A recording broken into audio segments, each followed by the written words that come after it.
bersama kita, raih prestasi, kembangkan kreativitas, mimpi dan potensi diri. Kan ku bawa kau pergi dari sini untuk melangkahkan kaki sampai nanti, sampai di mana hari ku bisa untuk terbang tinggi.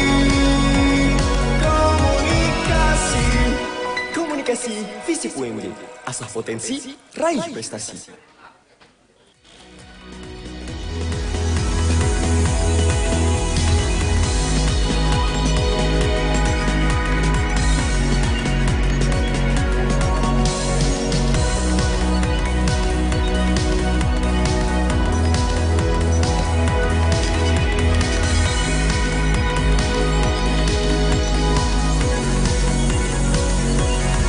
Bergerak maju bersama komunikasi, ayo bersama kita raih prestasi, kembangkan kreativitas, mimpi dan potensi diri. Kan ku bawa kau pergi dari sini untuk melangkahkan kaki sampai nanti, sampai di mana hari ku bisa untuk terbang tinggi. Komunikasi fisik UMD, asah potensi, raih prestasi.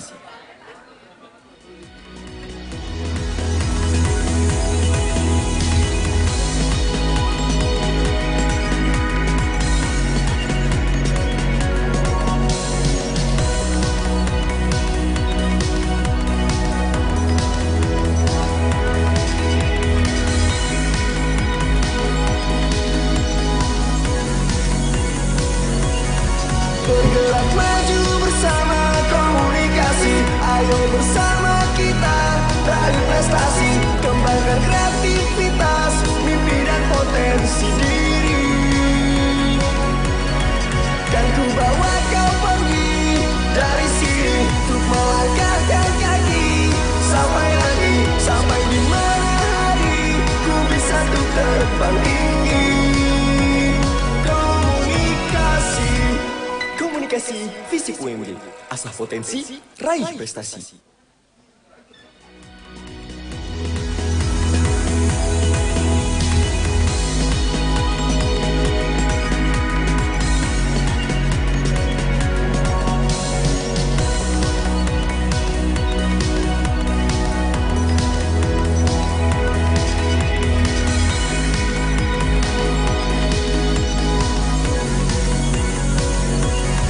Bergerak maju bersama komunikasi, ayo bersama kita raih prestasi, kembangkan kreativitas, mimpi dan potensi diri. Kan ku bawa kau pergi dari sini untuk melangkahkan kaki sampai nanti, sampai di mana hari ku bisa untuk terbang tinggi. Komunikasi fisik UMD, asah potensi, raih prestasi.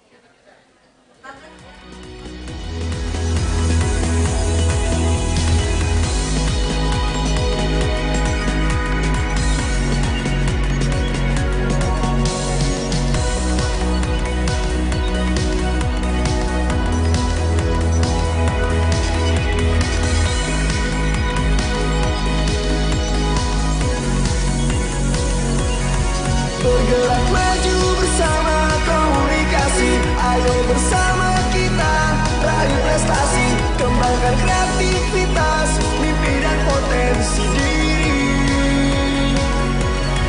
Kan ku bawa kau pergi dari sini untuk melangkahkan kaki sampai nanti, sampai di mana hari ku bisa untuk terbang tinggi.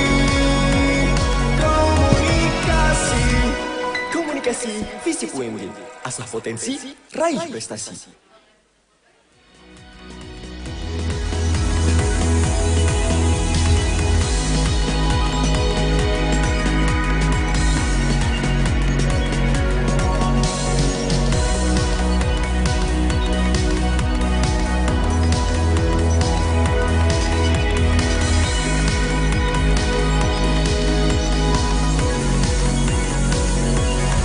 Bergerak maju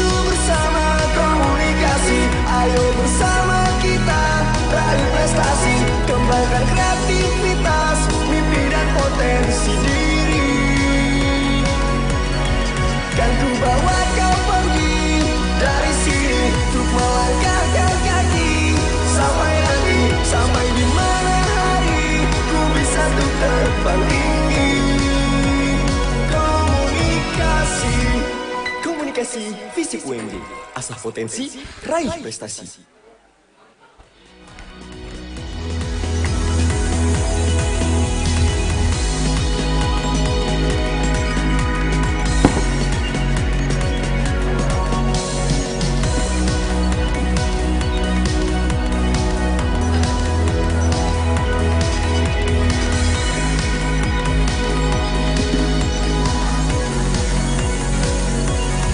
Bergerak maju bersama komunikasi, ayo bersama kita raih prestasi, kembangkan kreativitas, mimpi dan potensi diri.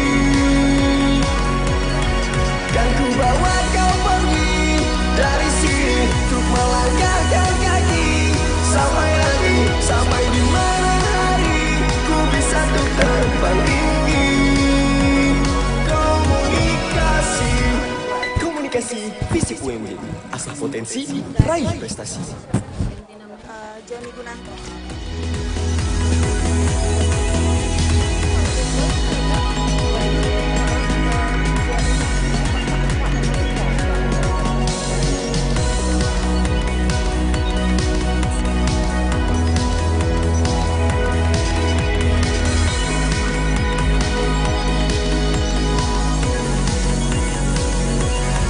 Bergerak maju bersama komunikasi, ayo bersama kita raih prestasi, kembangkan kreativitas, mimpi dan potensi diri. Kan ku bawa kau pergi dari sini untuk melangkahkan kaki sampai nanti, sampai di mana hari ku bisa untuk terbang tinggi. Komunikasi, komunikasi fisik UMD, asah potensi, raih prestasi.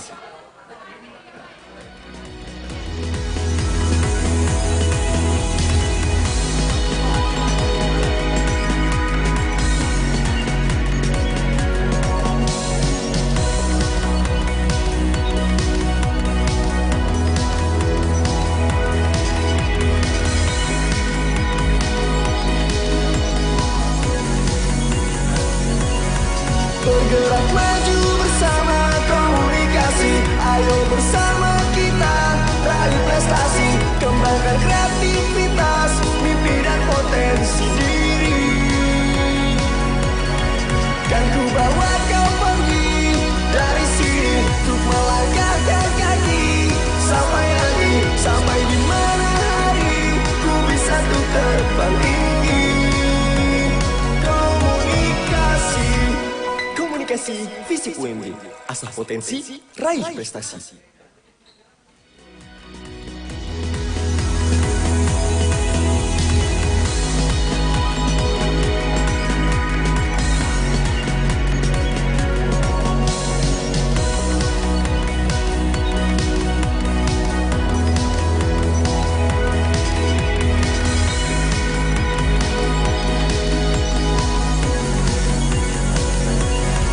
Bergerak maju bersama komunikasi, ayo bersama kita raih prestasi, kembangkan kreativitas, mimpi dan potensi diri.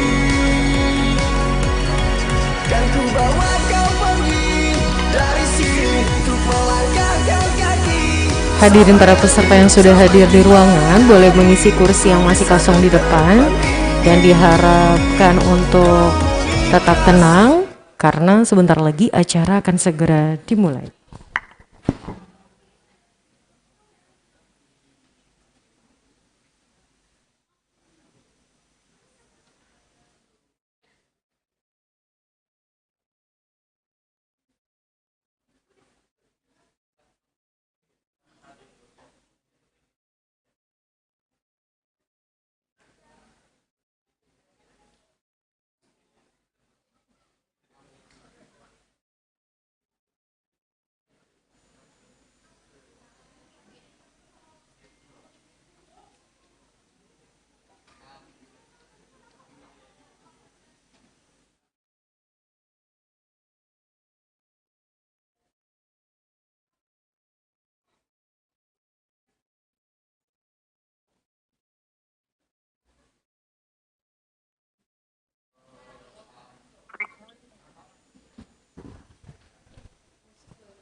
Hadirin para peserta, mahasiswa-mahasiswi FISIP Universitas Muhammadiyah Jakarta yang sudah hadir di sekitar auditorium dimohon untuk segera memasuki ruangan acara, dan mahasiswa-mahasiswi yang sudah memasuki ruangan dimohon untuk menempati kursi di depan terlebih dahulu karena saat lagi acara akan segera kami mulai.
Bergerak maju bersama komunikasi, ayo bersama kita raih prestasi, kembangkan kreativitas, mimpi dan potensi diri.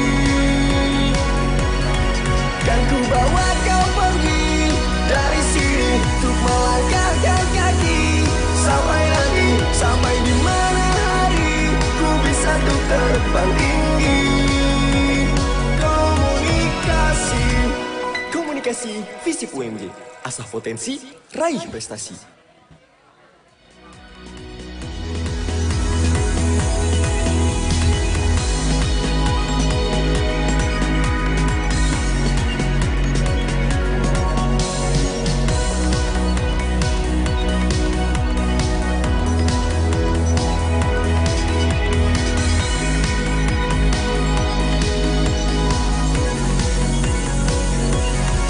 Bergerak maju bersama komunikasi, ayo bersama kita raih prestasi, kembangkan kreativitas, mimpi dan potensi diri. Kan ku bawa kau pergi dari sini untuk melangkahkan kaki sampai nanti, sampai di mana hari ku bisa untuk terbang tinggi. Komunikasi FISIP UMJ, asah potensi, raih prestasi.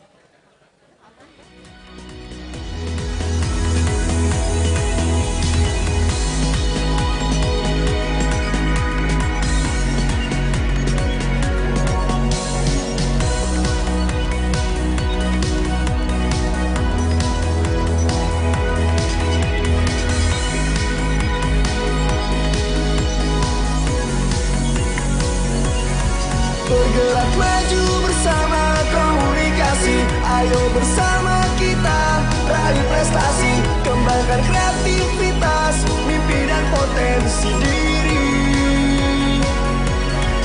Kan ku bawa kau pergi dari sini untuk melangkahkan kaki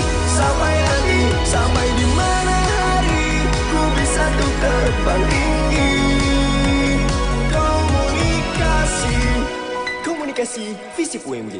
Asah potensi, raih prestasi.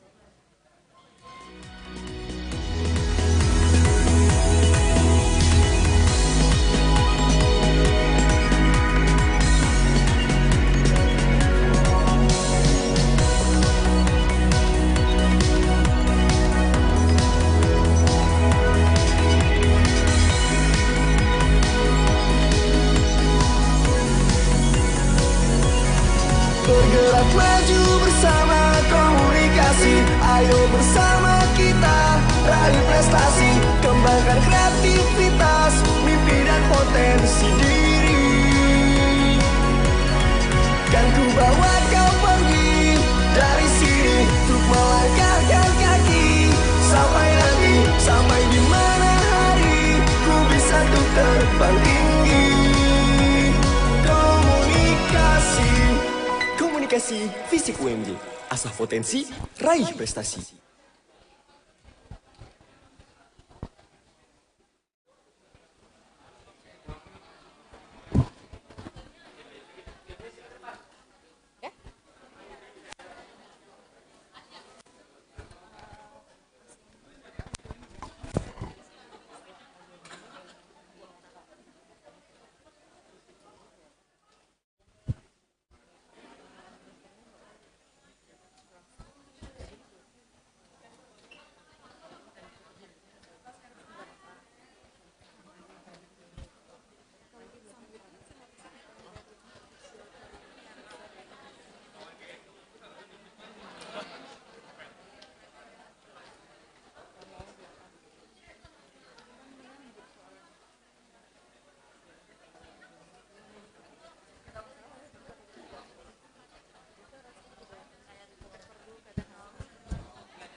Hadirin, acara akan segera kami mulai.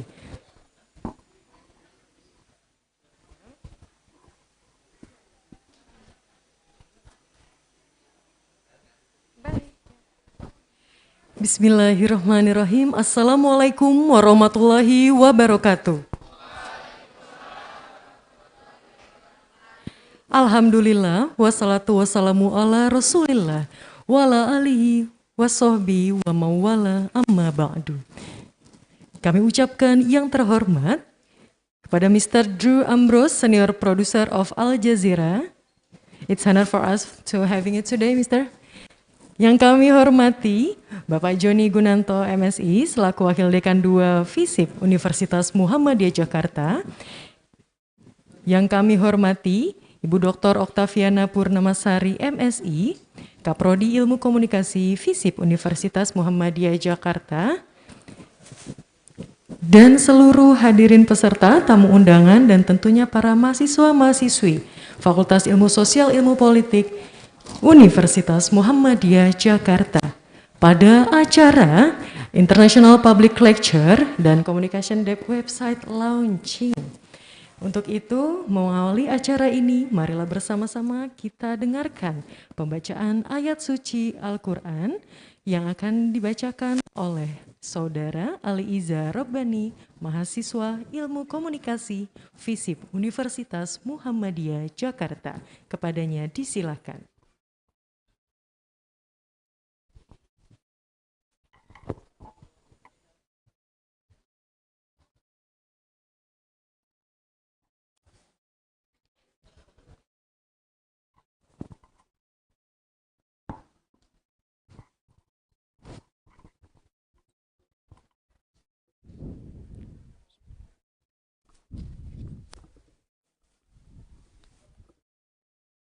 Assalamualaikum warahmatullahi wabarakatuh.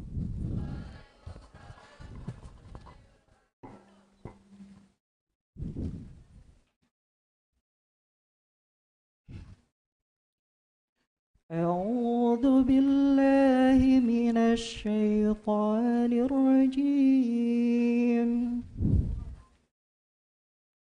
بسم الله الرحمن الرحيم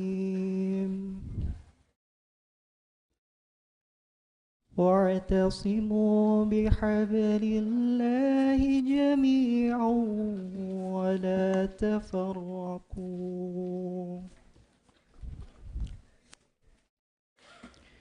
واذكروا نعمة الله عليكم إذ كنتم أعداء فألف بين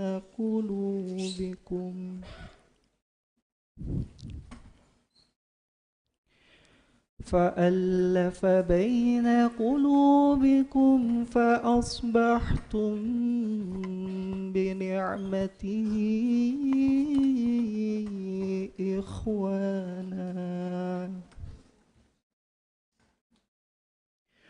وكنتم على شفا حفرة من النار فأنقذكم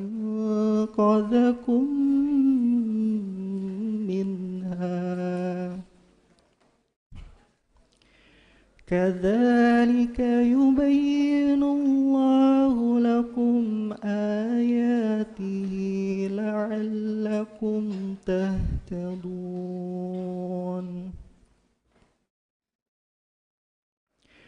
ولتكن منكم أمة يدعون إلى الخير ويأمرون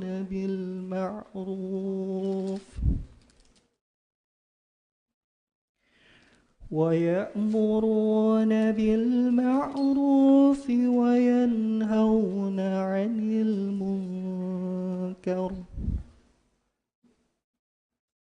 وأولئك هم المفلحون ولا تكونوا كالذين تفرقوا واختلفوا من بعد ما جاءهم البينات وأولئك لهم عذاب عظيم صدق الله العظيم. Assalamualaikum warahmatullahi wabarakatuh. Alhamdulillahirrabbilalamin. Acara selanjutnya adalah menyanyikan lagu Indonesia Raya dan Sang Surya Mars Muhammadiyah. Kepada seluruh hadirin dimohon untuk berdiri.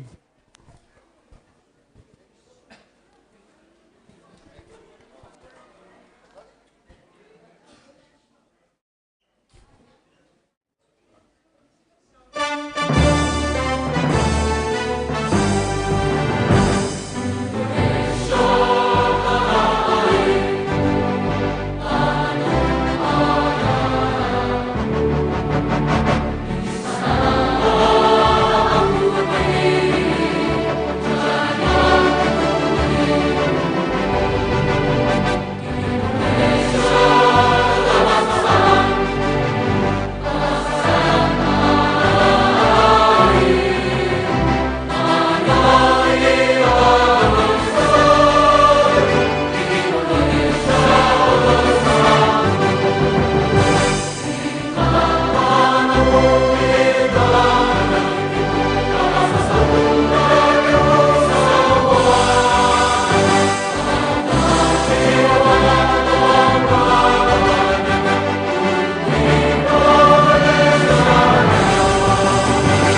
silakan duduk kembali.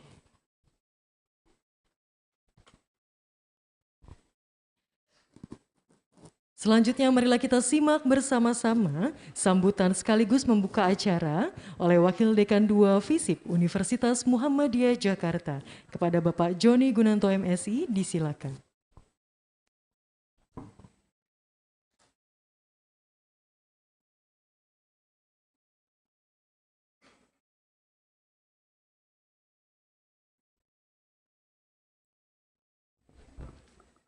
Bismillahirrahmanirrahim. Assalamualaikum warahmatullahi wabarakatuh.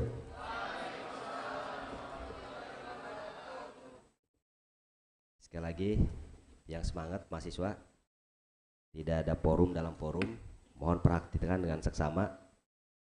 Bismillahirrahmanirrahim. Assalamualaikum warahmatullahi wabarakatuh.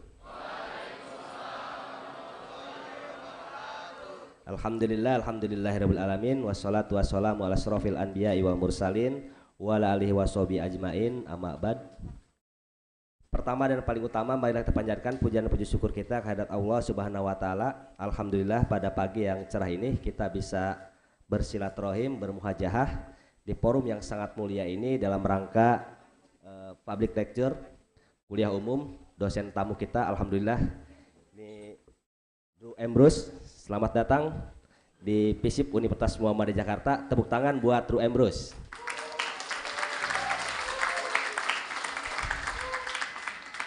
Salawat serta salam marilah kita curahkan pada junjungan kita Nabi besar Muhammad Sallallahu Alaihi Wasallam, dan mudah-mudahan kita istiqomah menjadi pengikut beliau sampai akhir nanti. Amin amin ya rabbal alamin. Yang saya hormati Bu Dr. Oktaviana Purnamasari, Kaprodi Ilmu Komunikasi FISIP UMJ. Yang saya hormati Bu Dr. Aminah Swarnawati, Kaprodi Mikom, di depan Bu, yang alhamdulillah juga hadir. Yang saya hormati Pak Dr. Asep Setiawan MSI, Kaprodi Magister Ilmu Politik FISIP UMJ. Ini yang saya hormati Pak Dr. Kandidat Amin Sabana MSI, yang memang banyak menginisiasi program-program internasional, dan mudah-mudahan kegiatan ini juga bagian dari bahwa FISIP UMJ menunjukkan eksistensinya untuk melakukan internasionalisasi. Tepuk tangan juga dong buat Pak Amin nih. Baik, izin saya mewakili Bu Dekan karena beliau sedang berhalangan. Ada beberapa hal yang harus saya sampaikan kepada Bapak Ibu sekalian dan teman-teman sekalian, bahwa kuliah umum ini bagian dari pengayaan akademik kita memperkuat kompetensi dan wawasan ke mahasiswa. Sehingga mahasiswa bukan hanya kuliah di kelas ya, kita juga menghadirkan dosen-dosen tamu, dan ini adalah dosen internasional yang kita hadirkan untuk memperkaya wawasan teman-teman kemahasiswaan. Wabil khusus tema hari ini adalah Aljazeera and the Global Media Landscape.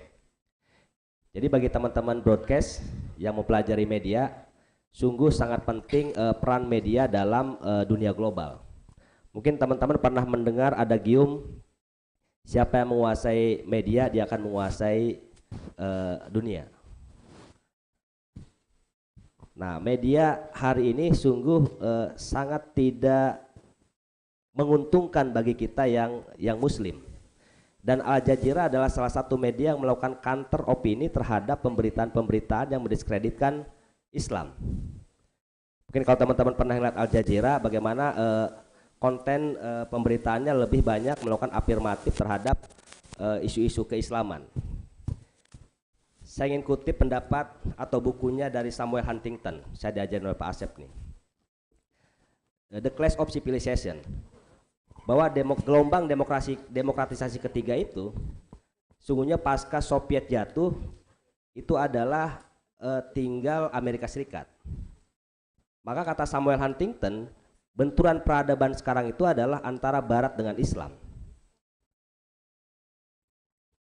Barat menguasai media, Barat menguasai segalanya, dan menghadapi Islam, kata Samuel Huntington, gak bisa dengan senjata. Dengan apa menghadapi Islam? Menghadapi Islam salah satunya ya melakukan influence dengan media, mempengaruhi, membuat opini melalui media. Nah, Aljazeera ini kalau nggak salah Pak Amin di pusatnya di Qatar ya. Nah, di Qatar. Dan ini saya ingat Aljazeera itu dari mulai pas ketika Amerika Serikat melakukan invasi ke Irak.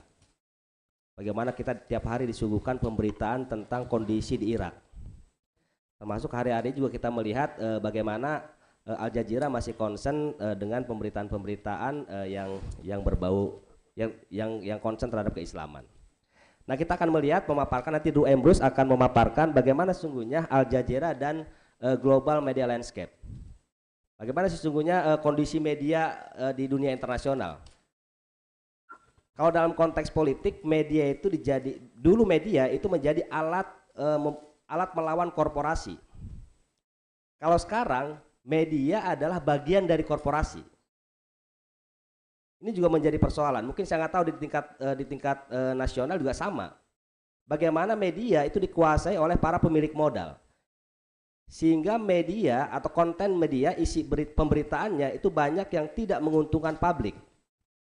Banyak yang concern yang isinya itu lebih bagaimana misalkan berat sebelah kepada pemilik modal. Di Indonesia juga sama. Metro TV, TV News, MNC Group dan lain-lain ya, siapa yang nggak kenal. Maka kalau dalam konteks politik pasti pemberitaannya itu banyak menguntungkan mereka. Nah, ini juga terjadi di dunia internasional. Itu aja mungkin yang bisa saya sampaikan. Sekali lagi terima kasih Du Embrus sudah datang di FISIP UMJ. Terima kasih Pak Amin, Bu Okta yang sudah menginisiasi. Mudah-mudahan ini ada manfaatnya buat kita semua. Sekaligus hari ini juga akan ada launching ya website Prodi Ilmu Komunikasi. Jadi dengan mengucap Bismillahirrahmanirrahim, an international public sector dengan tema Aljazeera and the global media landscape, kita buka dengan sama-sama membaca basmalah. Bismillahirrahmanirrahim. Kurang lebihnya saya mohon maaf. Billahi bisabil haq, fastabiqul khairat. Wassalamualaikum warahmatullahi wabarakatuh.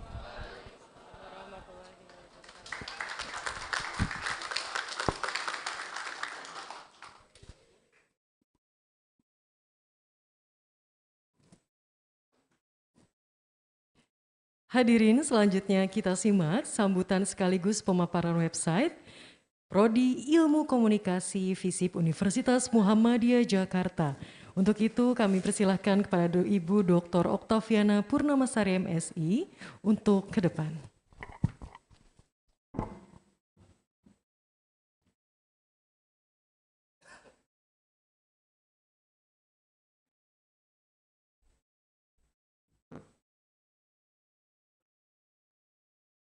Bismillahirrahmanirrahim. Assalamualaikum warahmatullahi wabarakatuh.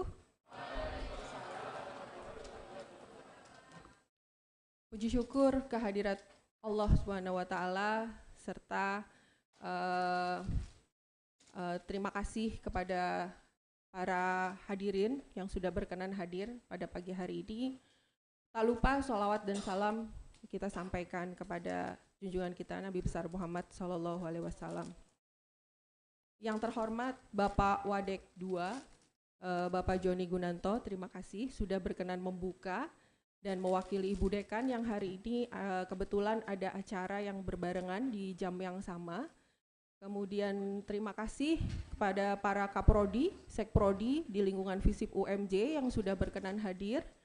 Ada Bu Iza, kemudian dari Kaprodi AP, ada Bu Aminah Swarnawati, Kaprodi Mikom, dan juga Bapak Asep Setiawan, tetangga sebelah saya, Kaprodi Mipol, dan Bapak Ibu dosen, Bapak Ramli, kemudian teman-teman semua, Pak dosen-dosen Ilkom dan seluruh FISIP UMJ, dan tentu saja Mr. Drew Ambrose. It is very honored for us to having you today. Thank you. And terima kasih juga Pak Amin Sabana yang sudah menginisiasi acara ini. Pertama-tama teman-teman mahasiswa, saya melihat antusiasme yang luar biasa. Selamat datang Bu Tria, dan juga ada Ibu Jami, Sekretaris Prodi, Ibu Tria, Kepala KSU dari Universitas Muhammadiyah Jakarta. Dan teman-teman semua yang saya cintai dan saya banggakan, mahasiswa di lingkungan Prodi Ilmu Komunikasi. Pagi hari ini di acara yang menggembirakan kita semua hari ini. Kita akan melaksanakan public lecture dengan tamu internasional Mr. Drew Ambrose yang akan memberikan wawasan dan experience-nya di bidang media. Aljazeera tentu saja teman-teman sudah sangat mengenal ya. Tadi sudah dipaparkan juga oleh Pak Wadek bagaimana Aljazeera mewarnai pemberitaan internasional khususnya pemberitaan yang berpihak kepada Muslim. Dan yang kedua, hari ini kami akan melaunch ya website Prodi Ilmu Komunikasi. Saat ini website sudah menjadi suatu keharusan dan tidak ada kata terlambat untuk Prodi Ilmu Komunikasi akhirnya mempunyai website. Nanti teman-teman bisa klik ya dan menyumbang tulisan berita yang ada di website ilkom.umj.ac.id dan sekaligus teman-teman bisa mencari informasi, mendownload semua aktivitas perkuliahan dari website Ilmu Komunikasi. Jadi hari ini adalah hari yang membanggakan buat Prodi Ilmu Komunikasi karena mulai hari ini kita memiliki website dan bilingual Indonesia and English website tersebut. Jadi teman-teman, marilah nanti kita saksikan bersama ada pemutaran video website Prodi Ilmu Komunikasi. Teman-teman semua, saya harap teman-teman mengikuti general lecture atau public lecture ini dengan baik. Jangan sungkan untuk bertanya karena kita kedatangan tamu yang luar biasa, sehingga teman-teman bisa memperkaya wawasan dari teman-teman semua. Demikian yang bisa saya sampaikan. Billahi fisabilil haq, fastabiqul khairat, wassalamualaikum warahmatullahi wabarakatuh. Waalaikumsalam warahmatullahi wabarakatuh.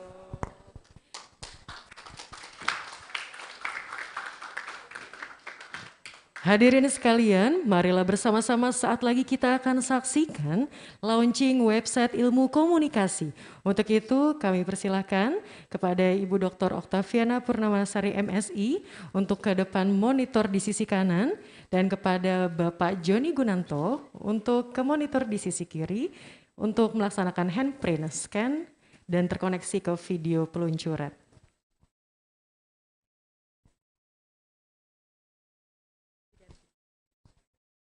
Izin lampu dimatikan. Silakan Bapak Joni dan Ibu Okta. Mr. Andrew.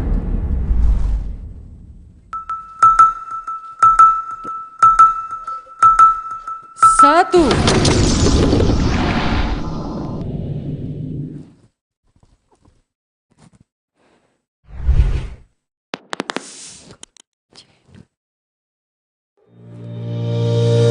Alhamdulillahirrahmanirrahim. Hadirin para peserta, beri tepuk tangan telah terluncurnya website Ilmu Komunikasi ilkom.umj.ac.id yang bisa sama-sama kita akses sekarang juga ataupun juga nanti, yang tentunya mudah-mudahan dapat bermanfaat untuk kita semua.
Demikian hadirin telah kita saksikan bersama peluncuran website ilmu komunikasi ilkom.umj.ac.id. Acara selanjutnya yang menjadi acara inti pada hari ini ialah public lecture. Saya akan sampaikan tema pada hari ini, yaitu adalah pemaparan materi Aljazeera and the Global Media Landscape yang akan disampaikan oleh Mr. Drew Ambrose, Senior Producer of Aljazeera. Untuk itu saya persilakan kepada moderator dan sebelumnya saya izin untuk membacakan CV. Moderator public lecture pada hari ini adalah Bapak Amin Sabana, dosen broadcasting Prodi Ilmu Komunikasi.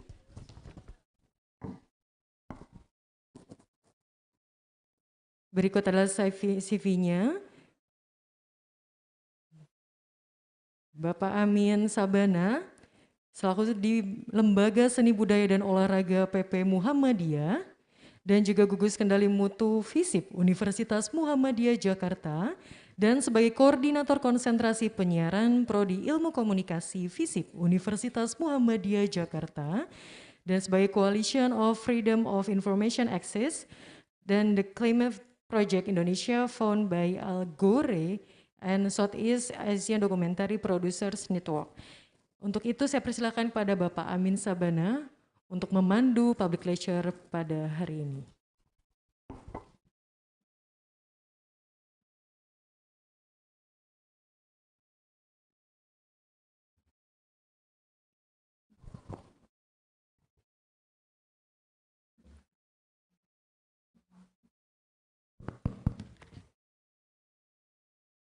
Oke, tes. Baik, Assalamualaikum warahmatullahi wabarakatuh.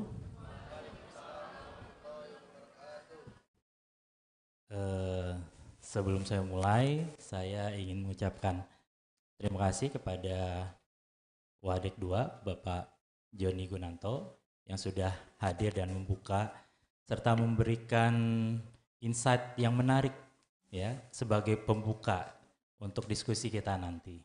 Ya.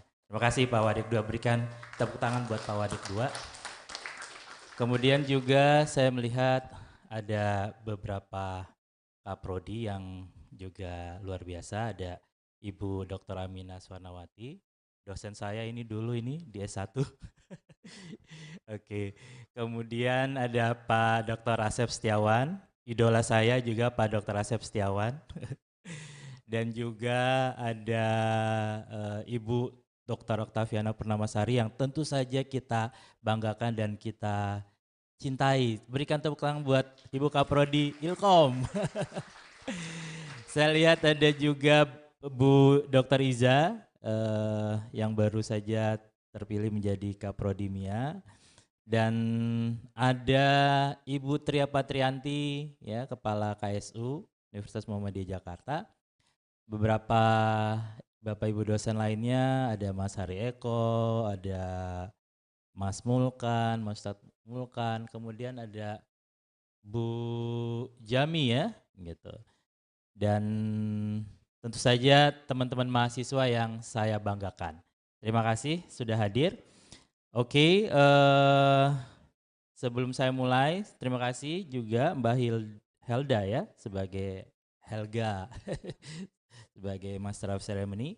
Okay, I'd like to invite Drew to come to the stage. Berikan aplaus untuk tamu kita yang luar biasa, Drew Ambrose.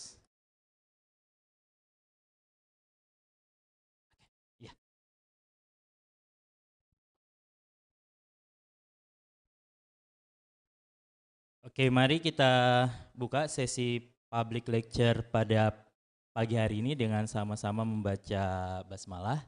Bismillahirrahmanirrahim. Oke, teman-teman semua, khususnya mahasiswa, hari ini merupakan kesempatan yang luar biasa karena kita berhasil mengundang salah satu praktisi media ya tingkat dunia, dan beliau ini merupakan senior producer di Aljazeera ya. Tadi Pak Joni menyampaikan bagaimana kiprah Aljazeera. Kalau misalnya di sini ada yang sudah lahir tahun 2001 belum ya? Sudah. Yang sebelum 2001 raise your hand coba.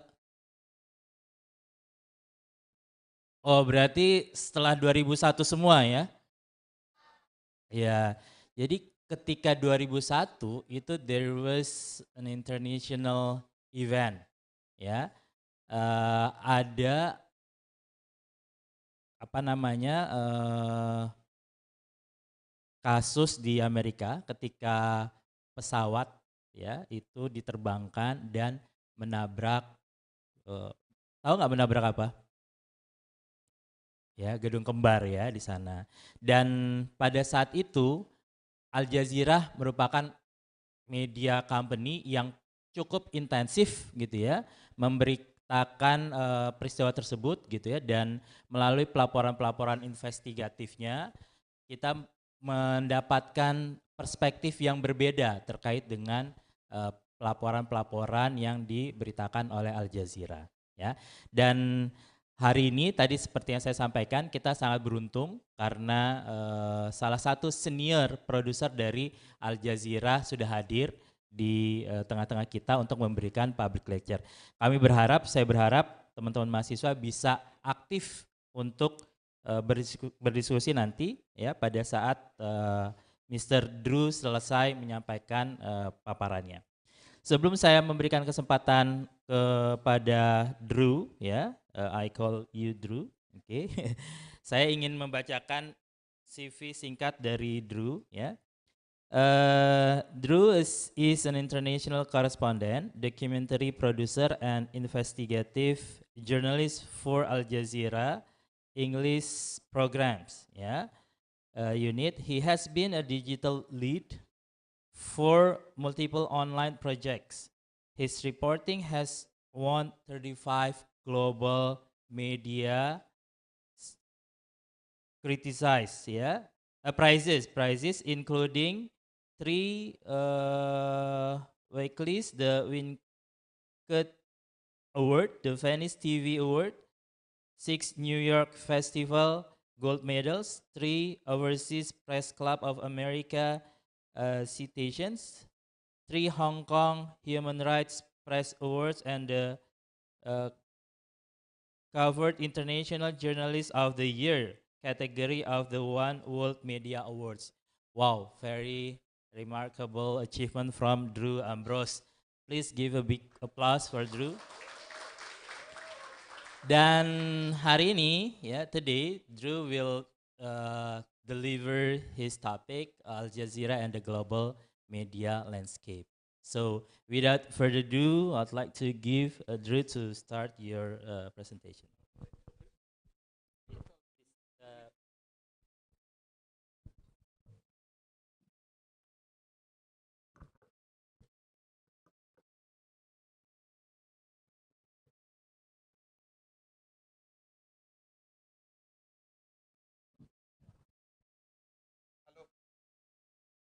Halo mahasiswa, maaf ya.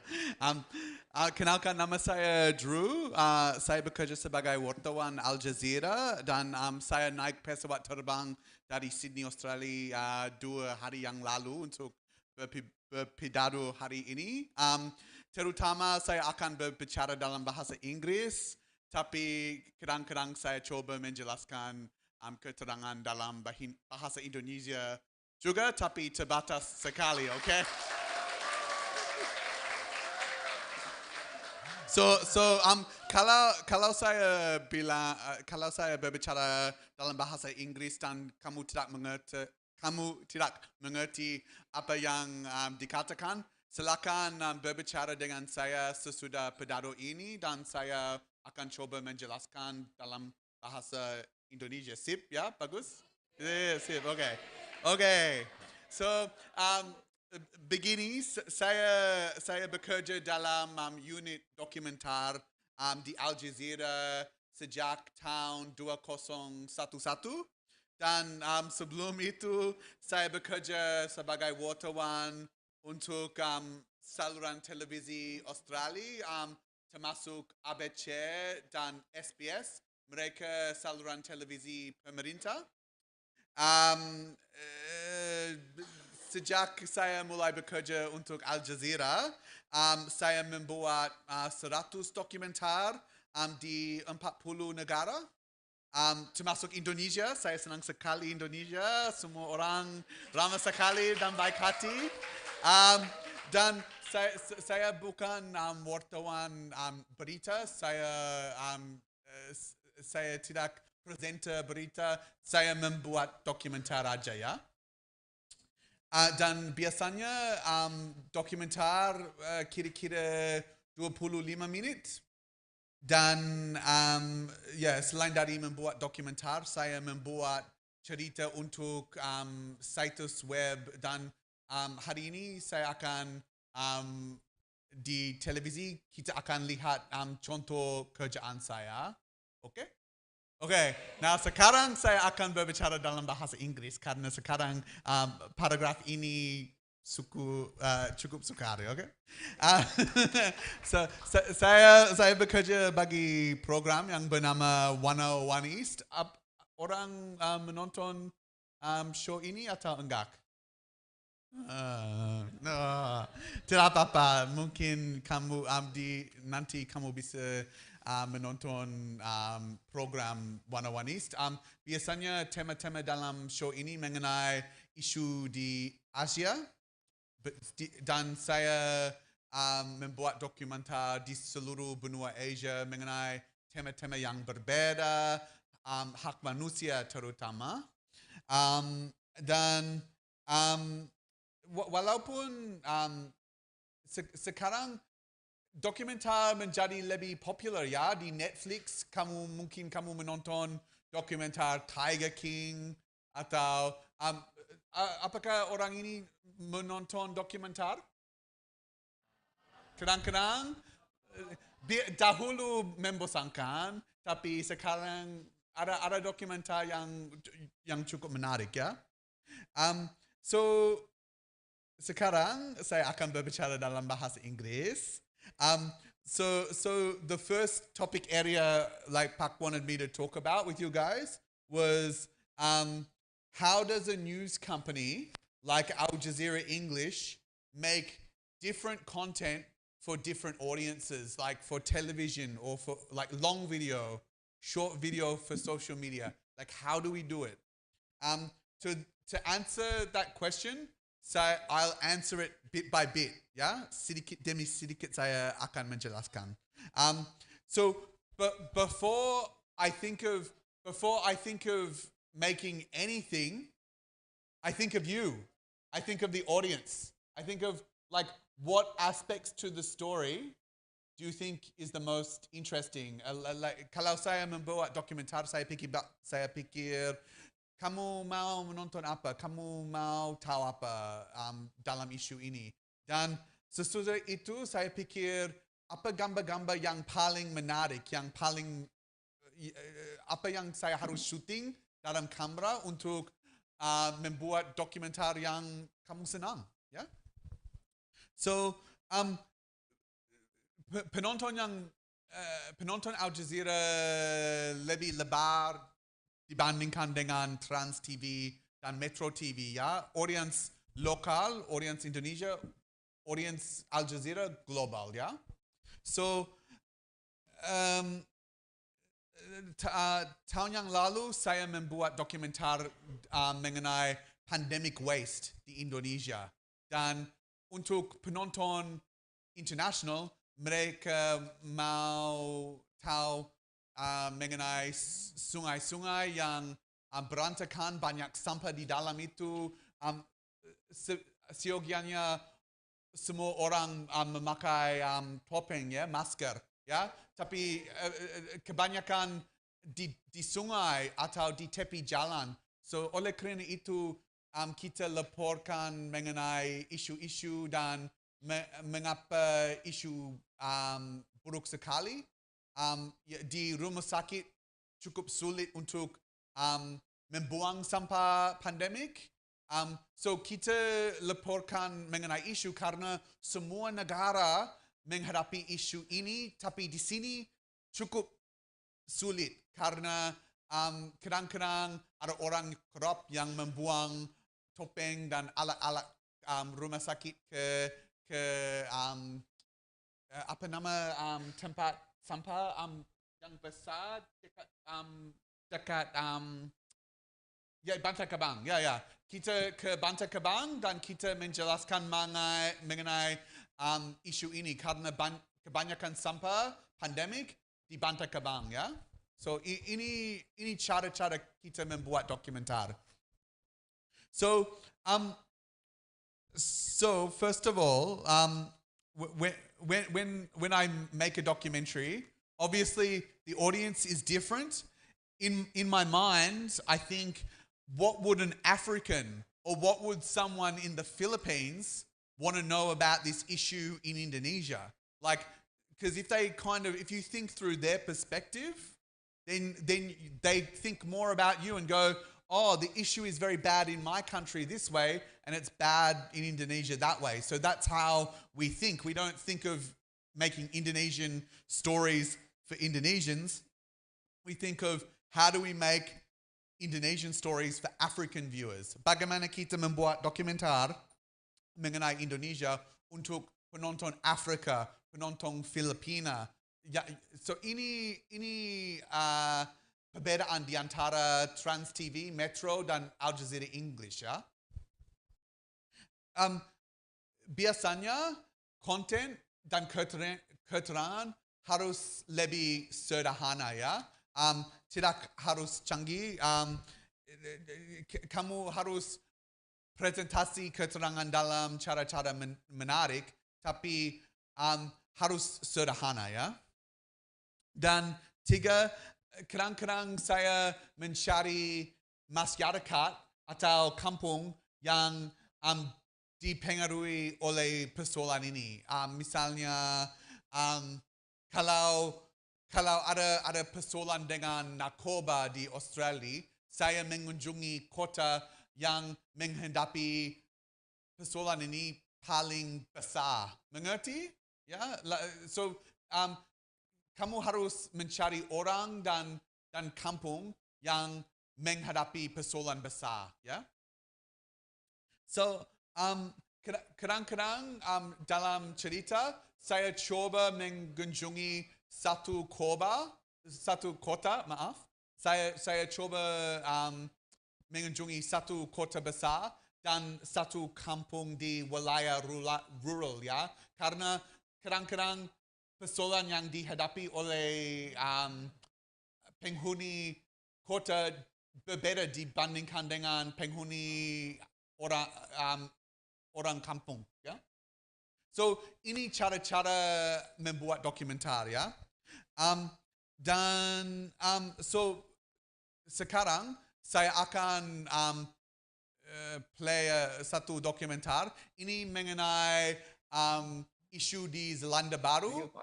Di Zelanda Baru ada banyak burung-burung dimatikan. Mereka menghadapi extinction, ya. So saya akan bermain dokumenter dan saya pikir bahwa ini dokumenter.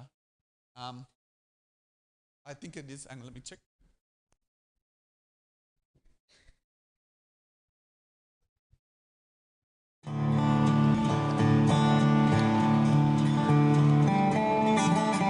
New Zealand is a bird watcher's paradise. Its breathtaking countryside boasts a spectacular variety of feathered creatures. Whoa! Oh, look at her go!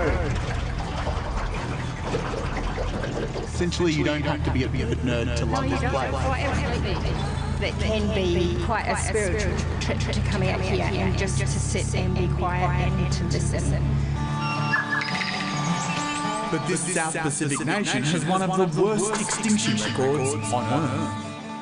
We've lost about a third of our bird species, and the decline is still ongoing. If we let it roll for another 50 years, there won't be much left to restore. Rats and other introduced predators have decimated the native bird population. Now New Zealand is leading the world with an extraordinary goal to wipe out the country's worst pests by 2050. This is marvellous. This is excellent to get a stock this size. 101 East travels to New Zealand to see the battle to save the country's unique bird life.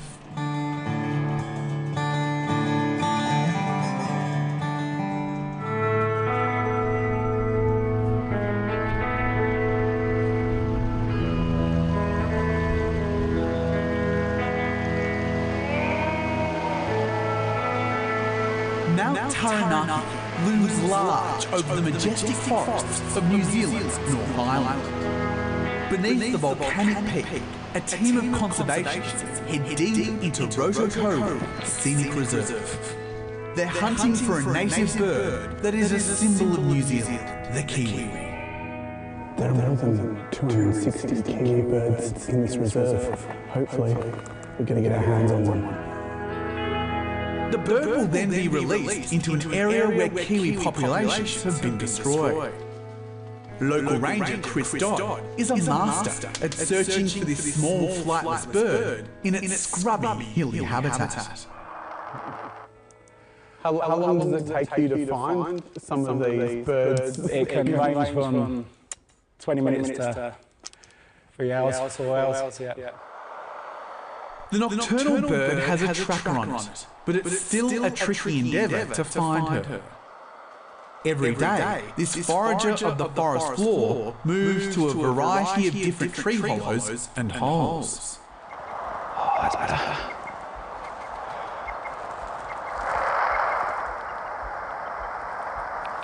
Yeah, that's much stronger beat now. It's getting closer. The radio transmitter picks up that the shy kiwi is about 400 metres away. So how would I know if I heard one? They've got a good long whistle, so it's like... I've actually got one on my phone, which makes it an awful lot easier. Okay. I was impressed by that. And they call about 15 times. The female's more of a... in response. So it's quite a pleasant sound. We go off track to find the kiwi. We're right in the burrow. So we're really wide at this point. But there's a hitch. It's a big tree. An hour goes by, the sun is setting, and their efforts to remove the bird from the tree are futile. We had a really good search. They're really good climbers up on the inside of trees. And we'll come back tomorrow morning and hopefully we'll have found a new spot tomorrow morning.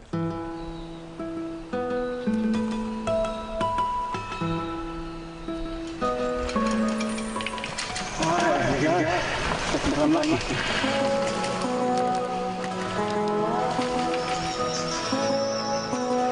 A little bigger hill to come now. Early next morning, we trace the kiwi's steps to higher, rougher terrain. Yeah, hopefully closing in. Hopefully. I literally stumble along. But hey, no one said catching a kiwi would be easy. So Jess and Kane have got a good idea where the bird is now. So they're just going to move in position. It's under her. It's a big fallen log. Finally, after 2 days of searching, success. We meet our first kiwi. Have you got the legs?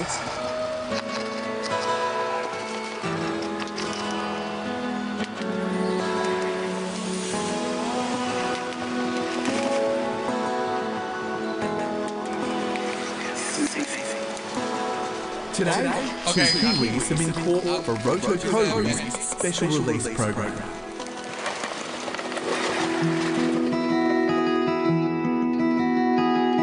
This 230-hectare reserve protects endangered birds with an 8-kilometre perimeter fence. Okay, terima kasih. So, ini contoh dokumentar kita membuat ya. Dan so saya pikir bahwa saya harus mencerita. I'll do it in English, okay? Like, I have to, when I make a documentary, I think in the first 6 minutes, how do you make it the most interesting 6 minutes possible? And for me, the first 6 minutes for that story, to try and get people to be interested in it, is to actually look for a bird in the forest, like fall over, say orang gemuk, yeah, jatuh. Like you try and make it really interesting, yeah? You don't just go, this is a bird, it lives in the forest, a man is trying to save it. You travel into the forest with them and try and look for the bird to make it like more interesting. It's a dokumentari bagus bukan PowerPoint. Mereka perjalanan. Kita harus we have to take people on a journey to kind of make them understand, like to get them really interested in the story. So that's one way that we make long stories as interesting as possible, is we try and take the viewer on a journey through the issue. Does that make sense? Yeah, cool. All right. Well, I'll keep going.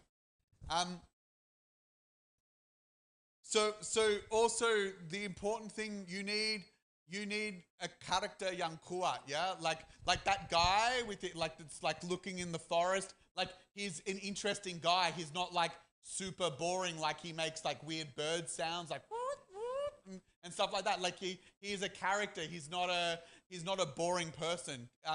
Kalau kamu mau membuat dokumentar, harus mencari karakter yang menarik, ya, yang berbicara dalam menggunakan kata-kata yang menarik, ya. And also what you need to think of is like really pretty pictures, like big mountains. We use drones, we use gimbals, we use different cameras to kind of take you to the heart of the forest, yeah? So we spend a lot of time filming little birds, because that's how we want to tell the story, through very pretty pictures, yeah? And so basically, the way we tell the story is not formal either. Like we say lines in the story like, the sun is setting, matahari terbit, saya berjalan di tengah hutan. Yeah, we tell a story like that. We don't say Zelanda baru terletak di daerah Pasifika. Itu terdiri dari 300 orang. Yeah, we kind of tell a story. We don't like just give facts after the other. And I think it's really important that whatever you want to do in your career, whether you want to do public relations, whether you want to do journalism, whether you want to do speeches for government officials, in your writing, you have to tell a story, not just like give a bunch of facts in a speech. Does that make sense? Yeah. So also when I write a script for television, for video, kalau saya menulis skrip bagi dokumentar, saya menulis kalian yang pendek karena lebih mudah untuk mendengarkan. Kalau kalian panjang sekali, penonton televisi mereka cukup sulit untuk mendengarkan, ya. So kalian yang pendek cukup bagus untuk video, ya.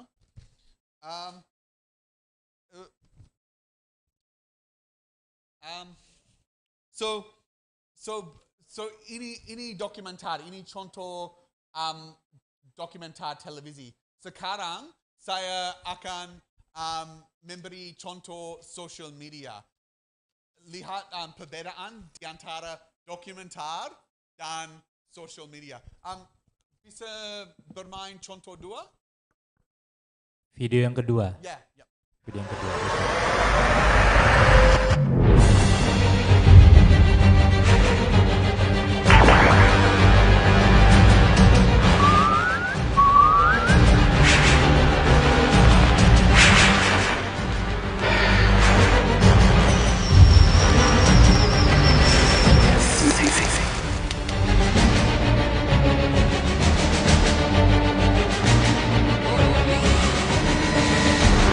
You ready for this? Oh my goodness. And that's why I say, keep your fingers well away. This is marvellous. This is excellent. Get a stock this size.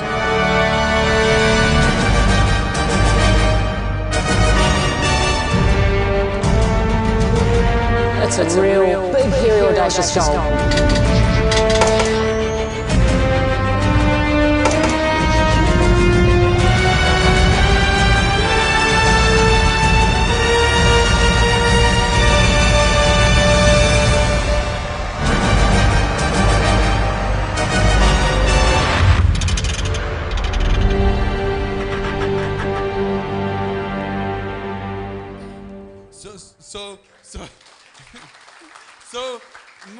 So a TV documentary is much slower. That's a bit more like Hollywood trailer, like blockbuster, yeah? So for sure, if you want to make people watch the documentary, you got to think of content which is small, bite-sized for Instagram, for Twitter, for Facebook. So very, very different style, very quick edits, very snap, snap, snap, like little examples of the film. And it gives you a very clear impression of what the film is about. It's about New Zealand wants to save their birds by killing all the rats. So you need lots of like dramatic footage to kind of make the trailer or social media content as interesting as possible. I'm going to show you, so that was one example of a social media video. And we play example 3. Yeah. We are the mountain. The mountain is us. And so we have a responsibility. A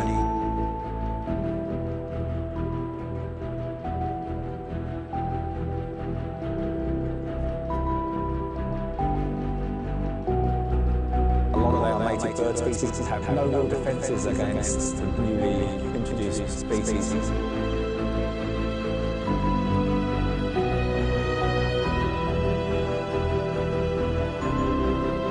It is the first country that's doing it on such a wide basis. There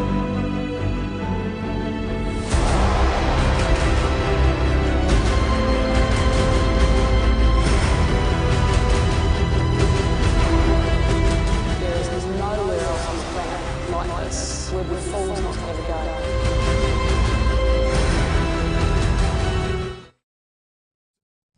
So different again. So another thing, if you are making social media videos for a company, for a news organization, you don't make them all the same. Try and make them very different, like, because you want to appeal to different audiences. Which of the two videos do you think would appeal to a young person? Video apa yang paling menarik untuk orang yang muda? Video 1 atau video 2? Huh? You think the third one? So you think a younger person would prefer the third one? Why?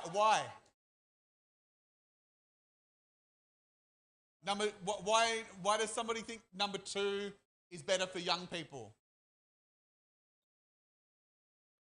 Yeah.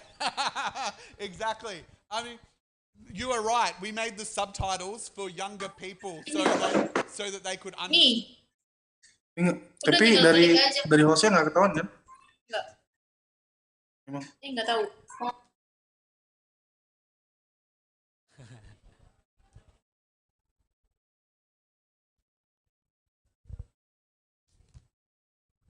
Sorry. So I think menurut pendapat saya fikir bahwa contoh 2 lebih bagus untuk anak muda karena lebih cepat, ya. Kita pikir bahwa video 3 lebih bagus untuk orang tua karena banyak pemandangan, lebih pelan-pelan, cukup mudah, mereka bisa mengerti lebih mudah. So this is what we think about, making videos for different people. And you need to think of that when you think of social media. Who is your audience and how do you make the existing content as interesting as possible for that audience?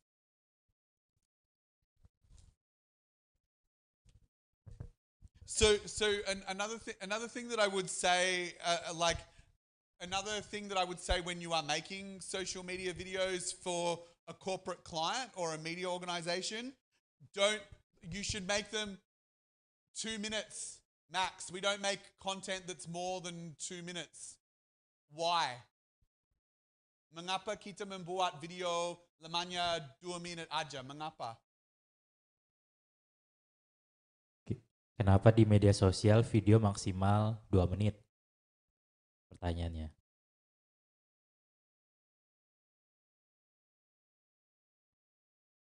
Oke, karena the limitation from the platform. Yeah. You have to think like Instagram has a limit on what you can post as a short video. So you have, if you have a long piece of content, whether it's 3 minutes or 25 minutes, you've got to go, what is the best thing to sell in that 1 or 2 minutes? Whatever the platform sells, you have to kind of think about it that way, yeah? So that was a great answer, thank you. So basically what we need to do now is on Instagram, apart from videos, we also do short little pictures. Could we show another example on the screen? Putar yang berikutnya. Another video. Okay, so instead of only videos, sometimes we put photos up onto Twitter or Instagram. We kind of look at images that we think are visually interesting, like pemandangan indah, tapi ada pertanyaan yang sederhana juga. Artinya, apakah Zelanda Baru menghancurkan semua tikus-tikus oleh tahun 2050? Pertanyaan ini kita fikir bahwa menggunakan Instagram mungkin ada jawaban yang menarik. Saya akan menonton dokumenter. Ini alasan kita, ya. Dan sesudah itu kita ada slide lain yang menjelaskan isu ini juga. So ada tikus di sini, dia bilang, siapa saya? So kita menggunakan gambar, animation untuk make interesting content for the audience. Can we click the next one? Yeah, kadang-kadang kita menggunakan orang yang diwawancarai dalam dokumenter dan quote yang mereka bilang ini strategi bagus kalau ada orang yang menarik, ya. If you have characters in your film that say something interesting, sometimes it's really good to use their quote and put it into words. We see Indonesian media do this as well. Have you seen Indonesian media do this? Yeah. Next slide, please. So again, another image of a rat eating a bird, but we give one clear statistic. Like to promote a film or to promote a documentary, try and find a statistic that is very scary. Like kalau mau membuat dokumenter, mencari keterangan yang that's shocking, that shocks you, yeah. So contoh ini, setiap tahun tikus membunuh 25 juta burung. Ini keterangan di sini, ya. So ini statistik yang mengherankan, ya. So this is what we use for Instagram, for Twitter. One strong stat that makes you care about the issue. Satu statistik yang tegas menyebabkan penonton peduli sedikit. Ini alasan untuk membuat konten seperti ini, ya. Next one. So kita membuat grafik burung Zelandia menghadapi crisis extinction, yeah. And in Indonesia, are there birds? Are there animals that face extinction? Yeah. So di Indonesia ada binatang yang menghadapi extinction, gajah, orangutan. Harimau, yeah. So maybe you go, in Indonesia we face this problem. Let's watch a documentary about a country that's doing unusual things to fix the extinction problem. Because di Indonesia ada banyak tikus-tikus ya, dan mereka membunuh burung juga. Mungkin solusi yang dilakukan oleh pemerintah Indonesia, saya kurang tahu. Tapi ini alasan kita membuat dokumenter untuk show what solutions there are out there. Okay, can I play the next one? Okay, so this is Aljazeera. This is my show's Instagram page. So what we think when we show off our content is, how do we make it visible? When you land on our page, how do you make it visual? Can you click on this one? Can you? Diklik man, diklik. Can you? Ooh. Can you click on that one? Which one? Oh, sorry. The If not, it's okay. But I guess what we want to do when we kind of create an Instagram page. Obviously, you guys all have your own Instagram pages, your own Twitter pages and stuff. But what we do when we kind of want to attract people's eyes is we have a mixture of like graphics, a mixture of maps, a mixture of portraits, trailers. So there's a campuran gambar, peta, memotret, graphic.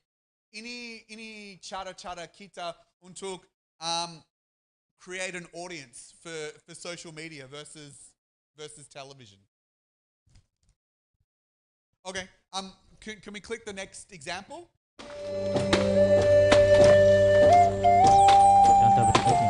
Di saya pergi dalam hutan, saya akan When I go to the forest, I find harmony. I can hear birds, monkeys, and squirrels. monyet, tupai. There used to be elephants and other animals like tigers.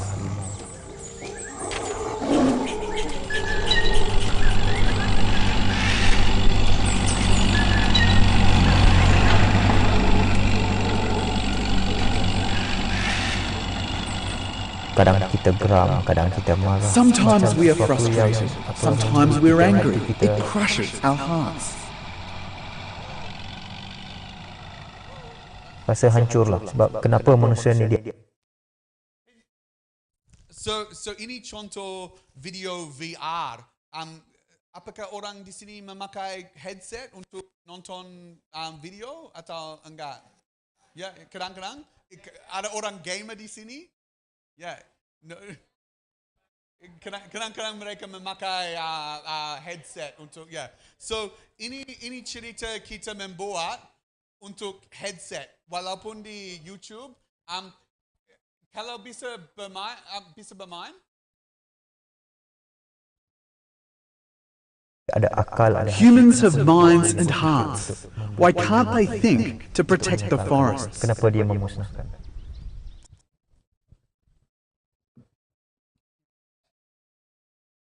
Can you move it round? No.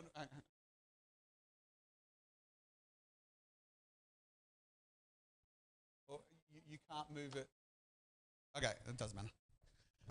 So basically, we've shot this on like, I can't show you this on the screen, but we've actually shot this 360. If you play this video, you can see the whole scene. So this is another thing that we are doing, as well as normal videos and normal Instagram, to create an audience, make 360 videos. So this is about a man who is an orang asli who lives in the forest of Malaysia, and you see his whole world. So for certain topics, we will make virtual reality videos as well as documentaries. What kind of videos for news make good virtual reality? What kind of topics do you think make good virtual reality topics? What makes what? What kind of topics make good virtual reality videos? Oke, topik apa yang menarik yang ditampilkan secara virtual itu apa?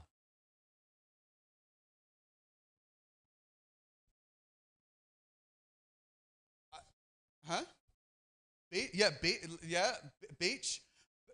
Tapi mungkin tempat-tempat yang kamu tidak bisa mengunjungi, misalnya penjara, ya. Itu bagus untuk virtual reality. Mungkin kadang-kadang saluran televisi seperti National Geographic mereka mendaki gunung di Nepal seperti Everest. Mereka membuat virtual reality video karena penonton terlalu malas untuk mendaki gunung, ya. So kamu harus mencari tema yang sedikit sukar, ya. Contoh ini hutan jauh dari Kuala Lumpur yang dipotong, ya. Ini alasan kita membuat dokumenter ini karena kamu harus naik mobil 10 jam untuk memasuki hutan ini. Lebih mudah untuk memakai headset dan mengalami cerita ini dibandingkan mengunjungi hutan, ya. So that is what we do when we make virtual reality. We think of topics that are different to we think of topics that are very different that are to normal television. Can we do the next slide? Slide berikutnya, Man. Dan misalnya wanita ini ada monyet, mereka karakter yang menarik juga. Okay. So the final thing that I wanted to show you, so I've shown you how we promote on social media, and I've shown you a documentary. This is how we promote online on our website. So cerita ini mengenai Myanmar. What's happening in Myanmar at the moment? Lots of war, lots of violence, lots of problems in Myanmar at the moment. So this website, we made, instead of just making a television documentary, we made a website to explain to people, to the audience, what is happening in Myanmar. So can we scroll down the website? Ke bawah, Man. Di scroll down ke bawah, Man. So ini terus, terima kasih. So ini semua nama-nama orang yang dalam penjara karena ku. So we show all the names of the people who have been arrested. Semua orang ditangkap oleh tentara Myanmar. So pertama kita menjelaskan itu, terus ke bawah, terus ke bawah. So ini contoh statistik, ya. Ini contoh orang yang ditangkap. Ada guru, ada wartawan, mahasiswa 757, 82 dokter. So selain dari menjelaskan nomor orang yang ditangkap, kita menjelaskan siapa orang ini, ya. Ini namanya interactive presentation, digital presentation. Instead of showing it in a table, we show it through a graphic. Terus scrolling. So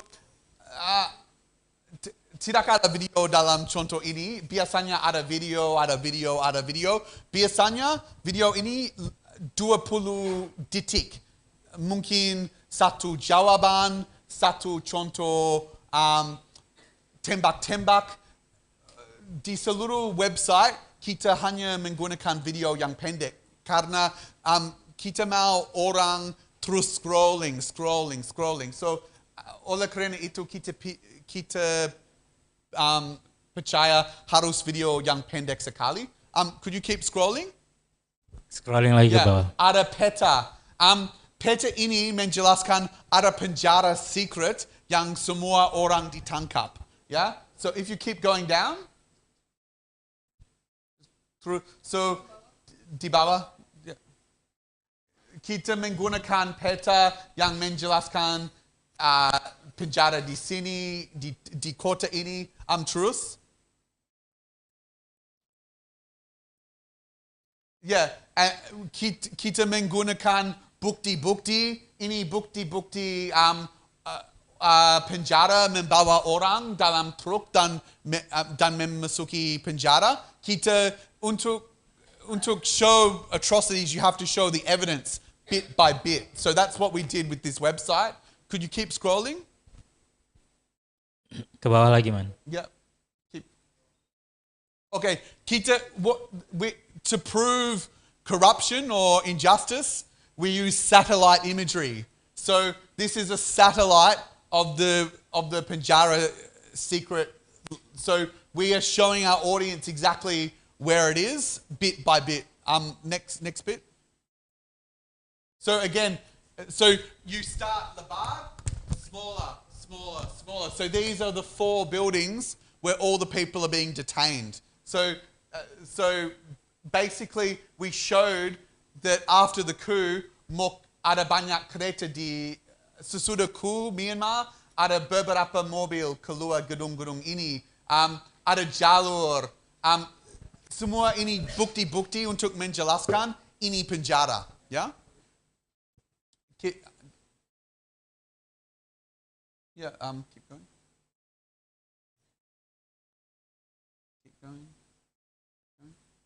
So apart from showing the penjara, we show different people in Myanmar who've been killed or who've been ini korban tembak, ini korban yang ditangkap. So in a website, what we do is we explain slowly everything that is happening in Myanmar. Penjara, orang yang ditembak, orang yang ditangkap. So this is how we use a website to explain in detail like what is exactly going on in Myanmar. So our combination of promoting television is very short trailers like the bird trailer, or very in-detailed websites that kind of give you maps, give you data, give you information so that you can kind of understand exactly what is going on in the country. Okay, I think that is enough. So just to finish my presentation to show you exactly what we've done, like some of the lessons that I would give you guys if you're making your own content, ini ajaran-ajaran saya untuk selesai pidato saya. Kalau kamu membuat dokumentar yang lamanya 25 menit, kamu harus pikir apa yang gambar yang bagus, apa yang karakter yang bagus. Kamu harus pikir bahwa siapa mulai cerita ini. Misalnya di cerita Zelanda Baru, kita menjelajah di hutan dan coba mencari burung, ya. Kamu harus pikir bahwa apa sini-sini yang menarik. Tidak hanya mengenai keterangan, mengenai gambar, mengenai sini, mengenai karakter. Kalau kamu membuat dokumentar, harus pikir mengenai isu ini. Ajaran 2,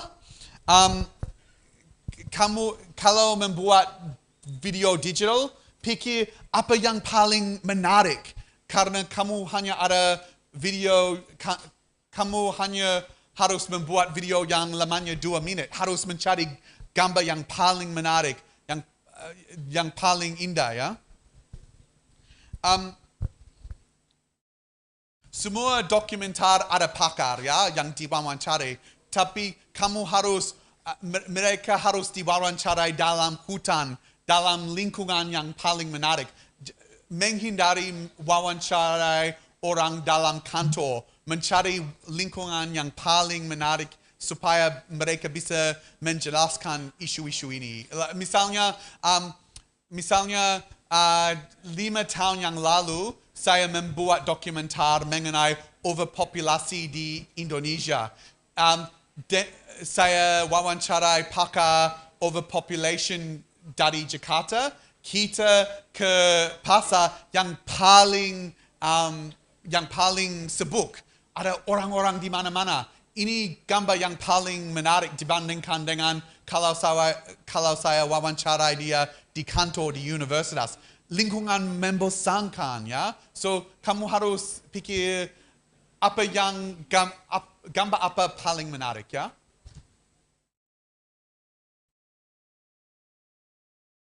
Dan selain dari televisi dan video, mungkin ceritamu paling menarik sebagai podcast, ya. Ada cara-cara baru yang digunakan oleh saluran televisi berita untuk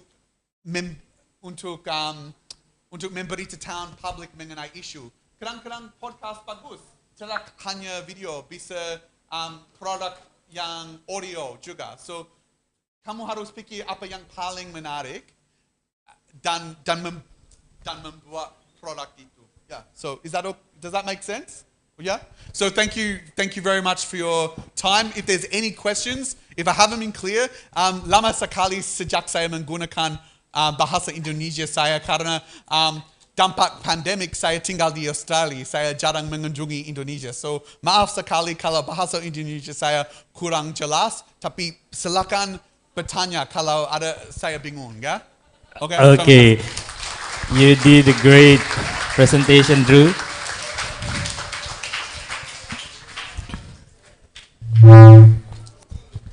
Okay.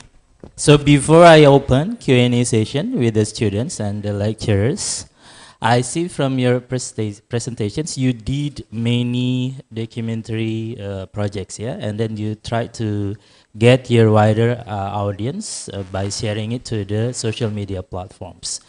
But speaking about documentary, I'm also a documentary producer, and I see from one of your projects you did a very sensitive issues projects, yeah.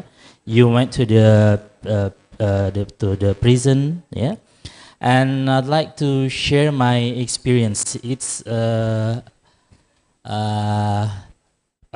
this year, yeah, I tried to produce documentary projects, and the issue is very sensitive. I tried to capture an old lady. Actually, she's a blind old lady, and she had a son. Her son had a mental illness, and she sent the son to the social rehabilitation center. And of course, by sending her son to the social centers, she hoped the son will get better treatment.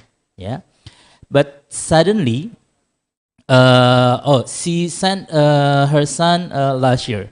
Yeah, early of last year, and suddenly on mid of September, yeah, she got a big shock news from the center, yeah, by telling her that her son passed away because of something that unclear actually, yeah.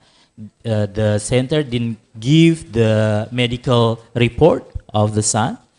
And then the lady got visitors, yeah, very strange visitors, yeah, a week before the son died, yeah.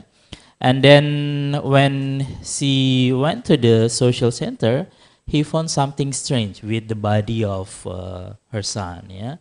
And it seems no organ anymore inside of her son's body. And he thought that it's not normal death, yeah. And then when we came to the lady, of course she cried, yeah.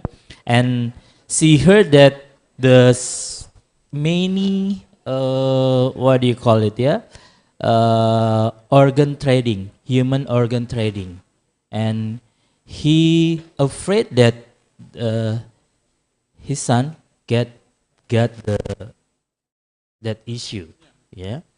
And when we tried to make it the documentary films, I came to the lady 2 or 3 times, and I got a phone call from unknown, and then the unknown person threatened me not to continue the movie.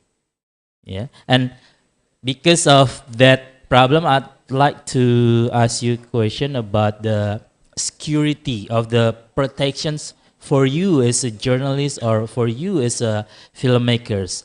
How you deal with it? How Al Jazeera deal with it? Do you want me to try in Indonesian or English? Okay, let me translate. Yeah, okay, first, yeah, that'd be better. Jadi tadi Drew menjelaskan ya beberapa proyek dokumenternya dan proyek dokumenter yang dia buat juga mengangkat isu-isu yang sensitif gitu. Nah kebetulan saya juga seorang produser dokumenter.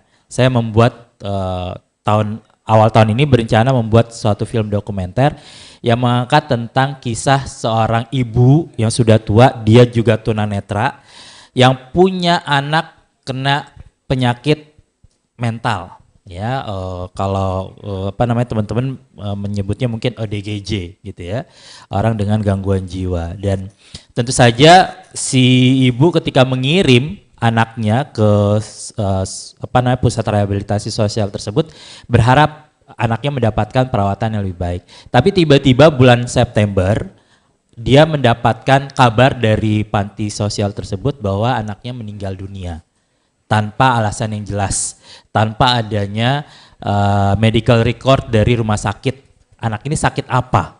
Ya, karena si ibu udah tua, tunanetra gitu ya, dan seminggu sebelumnya si ibu ini didatangi oleh tamu misterius gitu yang menceritakan anaknya meninggal ini gitu ya.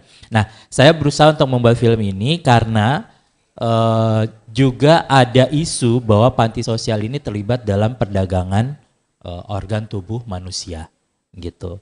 Nah, pada saat saya bertemu 2-3 kali gitu ya, saya juga mendapatkan ancaman berupa telepon untuk tidak melanjutkan film ini gitu ya.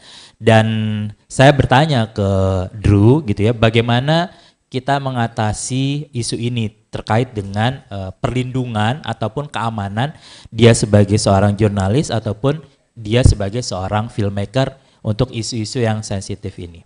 Okay, please go ahead. Yeah. So every 2 years we do like hostile environment training.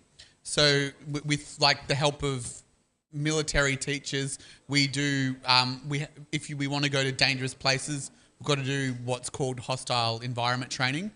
But for very, very dangerous stories like places like Papua New Guinea or Mexico, we will often hire local security to work with us to protect us. So but more often than not, in most dangerous places, wear bulletproof vests, safety equipment, but in extreme circumstances, we have like security guards. Oke, jadi Andrew menjelaskan untuk yang situasi-situasi yang sangat berbahaya dan ekstrim gitu ya, dia bekerja sama dengan pihak keamanan lokal gitu ya, bahkan juga dia menggunakan vest perlindung gitu ya untuk bisa menghindari hal-hal yang tidak diinginkan. And I heard like 4 or 5 months back, 4 or 5 months back, yeah, there was Al Jazeera journalist who found that in. There was a journalist that was shot dead in Palestine. The Israeli forces killed one of our journalists. You're not bulletproof by these things, but you do learn skills to ensure that you don't end up in dangerous. Like you learn first aid, you learn things in hostile environments to try and survive. But like with any situation, people do die. You know. Okay, and maybe saya silakan kalau misalnya ada teman-teman mahasiswa atau teman-teman dosen yang ingin bertanya kepada Drew. Oke, Pak Hiru. Well, there are some lecturers who are also journalists, and one of them is Hiru. Yeah, he's from Republika. Okay, thank you, Mr. Amin. I want to know qualification that we need before we make a documentary film. What is kind qualification? Qualification. Yes. The requirements how to become documentary filmmakers. Yes. I honestly don't think you need necessarily qualifications to make documentaries. I mean, there are master's degrees which help you learn the craft, but like a lot of really good documentary makers come from advertising and other areas. The best piece of advice I could give someone who wants to do documentaries though is start with small stories, and through your career go longer and longer and longer. It's too hard to do a 90-minute film. You have to start by making short films, and there is actually more funding out there to make these shorter films. So the advice I would give to someone who wants to do documentary is you can go and study it at university, but you can also learn by practicing in advertising or journalism or other crafts. So that's the answer to my question. Can you give some suggest to our student before they start to make a small video and what something else? Yes. Yeah, well, I guess it comes back. It comes back to what I said in that talk. It's very important to, the stories have a beginning, a middle, and an end. But you need to think of the first 3 minutes of your story to get people, because attention spans these days are so short and content is so disposable. So you need to think of really good answers and really good characters to draw someone in. The other thing that I would say is you need to, before you go filming, you need to think of what am I going to hope to achieve by filming this story, and maybe plot out in dot points exactly what you think where the story might go. Otherwise, you end up just filming and filming and filming, and there's no end to what you film. Oke. Jadi storytelling ya, di depan, di tengah, dan di belakang. Kalau untuk tadi Drew bilang 3 menit pertama itu sangat penting ya, to grab the attention dari audiens kita gitu ya. Jadi kita harus tahu gitu ya apa yang akan kita ambil gitu ya, baik itu ceritanya, tokohnya gitu. Jangan sampai kita membuat pengambilan gambar terus tanpa storytelling yang jelas gitu. Oke, Pak Hiru. Oke. Ya, 1, 2, 3. Oke. 4. Wow, fantastic. Oke, yang ke meja biru dulu ya, ke meja biru dulu, terus nanti yang kuning. Oke. Sebutkan namanya, terus dari konsentrasi apa, angkatan berapa. Oke. Assalamualaikum warahmatullahi wabarakatuh. Waalaikumsalam warahmatullahi wabarakatuh. My name is Ahmad Mujahid. I am from the communication study, and I would like to tell you, I would like to ask you, did you ever do a documentary about these animals, like lions or tigers or sharks like that? And my second question is, how did you and your crew get permission, like some permission to do a documentary in certain places? Did it require you to? Did they require to pay something or do something to them so you can do a documentary in that places? Okay, that's my question. Thank you. Okay, very nice question, Mujahid. Yeah. To answer your question, should I answer in English or Indonesian? English, yeah. I've done lots of wildlife documentaries, including orangutan in Borneo, Komodo dragon, off into West Papua, like the jungles and the destruction of the rainforests in West Papua as well.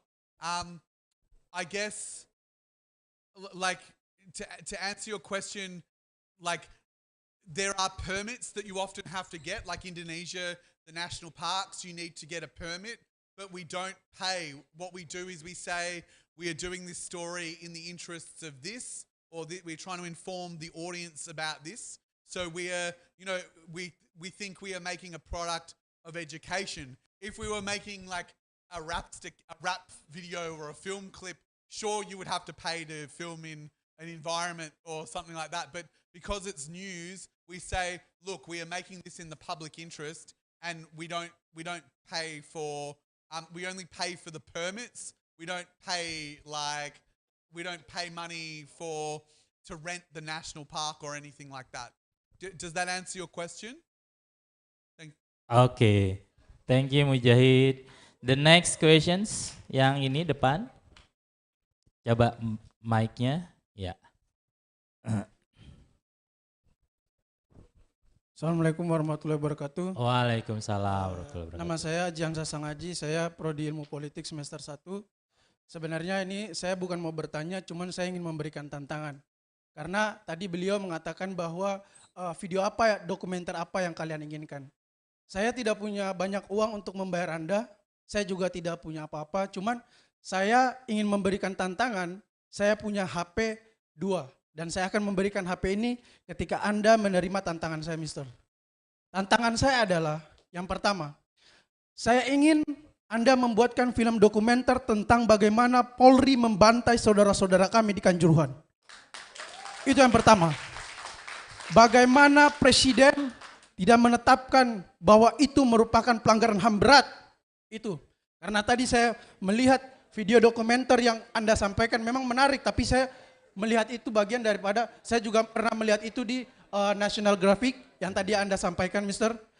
Itu yang saya minta. Apabila Anda menyetujui menerima tantangan, saya berikan HP ini kepada Anda. Oke, karena kamu siapa namanya? Anak Sangaji. muda. Siap.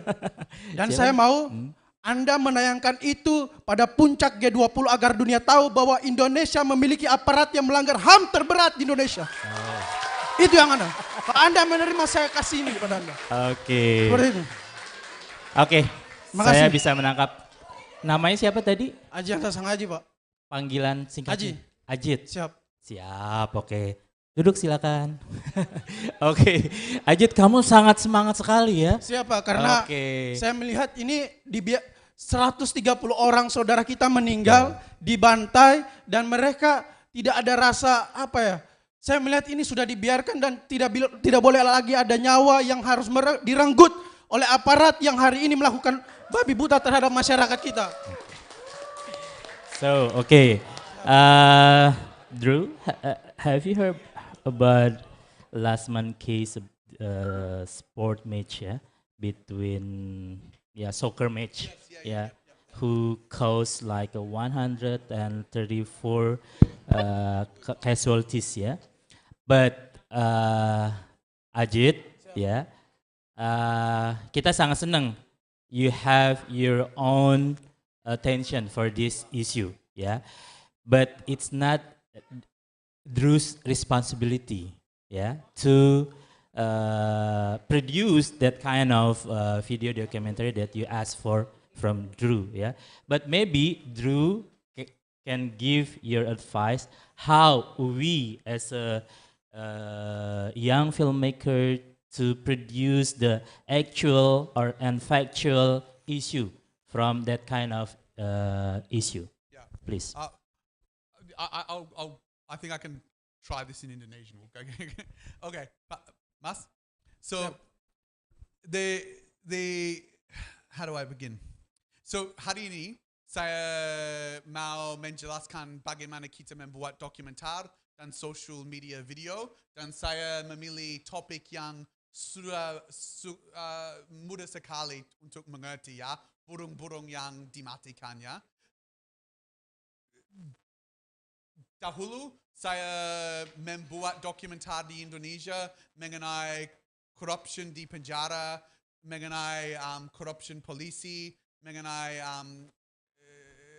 kehancuran hutan di West Papua. Saya coba melakukan dokumenter mengenai hak manusia di negara ini. Karena saya pikir bahwa penting sekali dan saya pikir bahwa apa yang terjadi di lapangan sepak bola ini topik gawat harus dilakukan sebagai dokumenter dan saya percaya kamu harus coba menggunakan HP untuk menggunakan dokumenter mengenai isu karena saya pikir bahwa penting sekali tapi it takes a long time to make a good documentary and that only happened last month and I'm confident that there will be documentaries that show the injustice or the problems that occurred, but it takes a while to do an investigative documentary that it has substance. You have to find the bukti and other things as well. So all I would say is I would love to make a documentary about what happened at the soccer stadium, but you need to take the time to find the evidence. In Indonesia, it is very hard for foreign crews also to make documentaries about serious issues, increasingly because of the foreign affairs not wanting journalists to come in and tell bad stories about Indonesia. So there is tension between the reporting of injustices like the ones that you talk about and getting the access to those stories as well. So Aljazeera, we love to do stories about human rights, but there are often a lot of barriers to tell those stories. That's a whole nother speech for another day. Like the topic I was given to talk about was how to make documentaries into social media. I would love to, we can definitely talk about West Papua or corruption policing or narkoba in another speech because it's a whole other topic.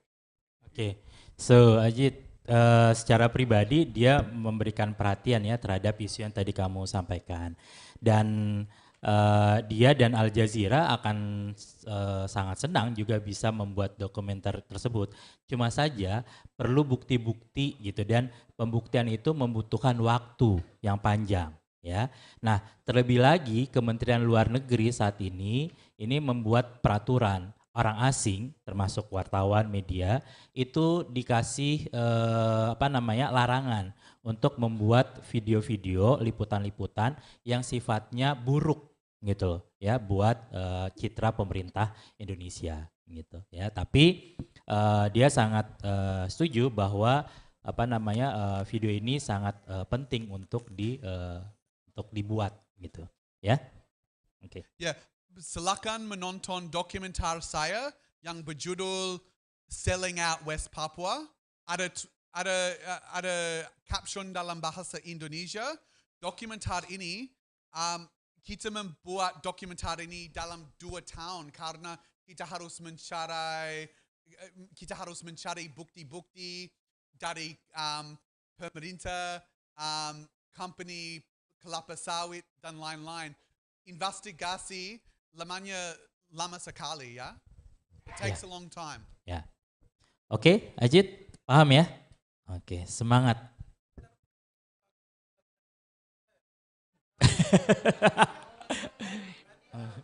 You didn't accept his challenge because he challenged you to produce the movie, and then he will give you his very smart, expensive smartphone. Oke. Next question dari sana. Oke, silakan. Hello, my name is Ali Shambri. I'm from Communication Studies. My question is, as you mentioned earlier, there were many crises and risks that you face when you make a documentary. Is that right? So my question is, some topic that you brought to documentary is not always good or not always people agree with it because we cannot please everyone with the content that we make. Like the one documentary that you show about the rat and the birds, that to control the bird population, you killed some of the rats. So for animal lovers or vegans believe that that thing is wrong because you're killing an innocent animal. And you probably get a lot of hate in internet about making that content. So how you handle the hate or handle the disagreement in social media? Thank you. Okay. Wow. Very good question. Okay. That's a very good question. I actually think for more political stories, you do get a lot of hate online, like particularly if you have a go at humanity. I haven't had any like bad messages of hate from vegans. I think vegans and people who want to protect animals are more concerned about like the native animals and making them survive longer, I would think. But you never know. Like there are animal rights people that would probably think you shouldn't kill any animals. It's a very layered issue.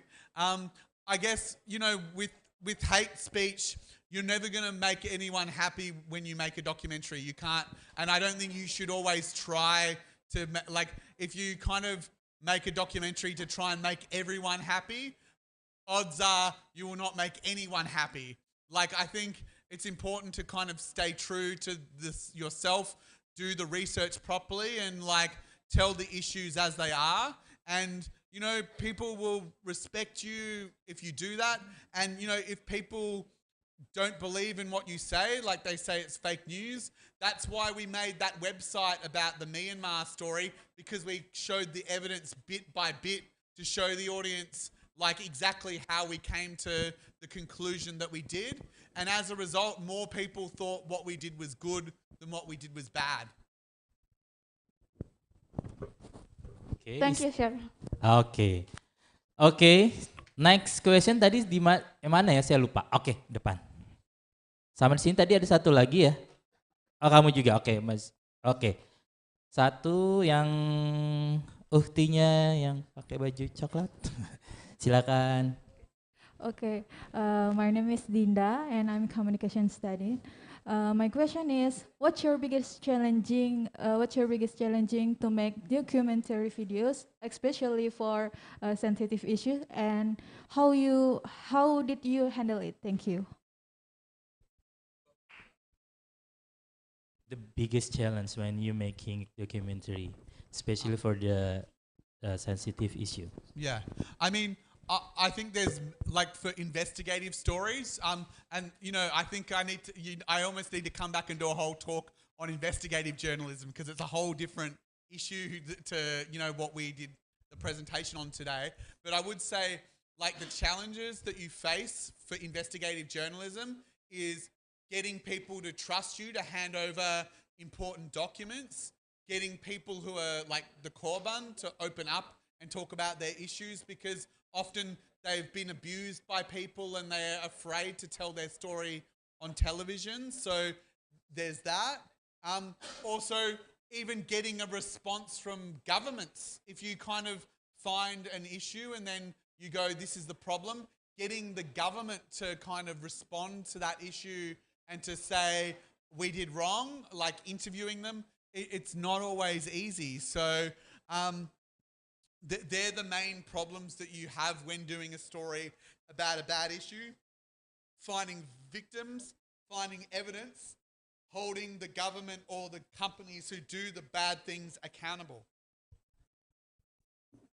Is that clear? Clear. Okay. Next.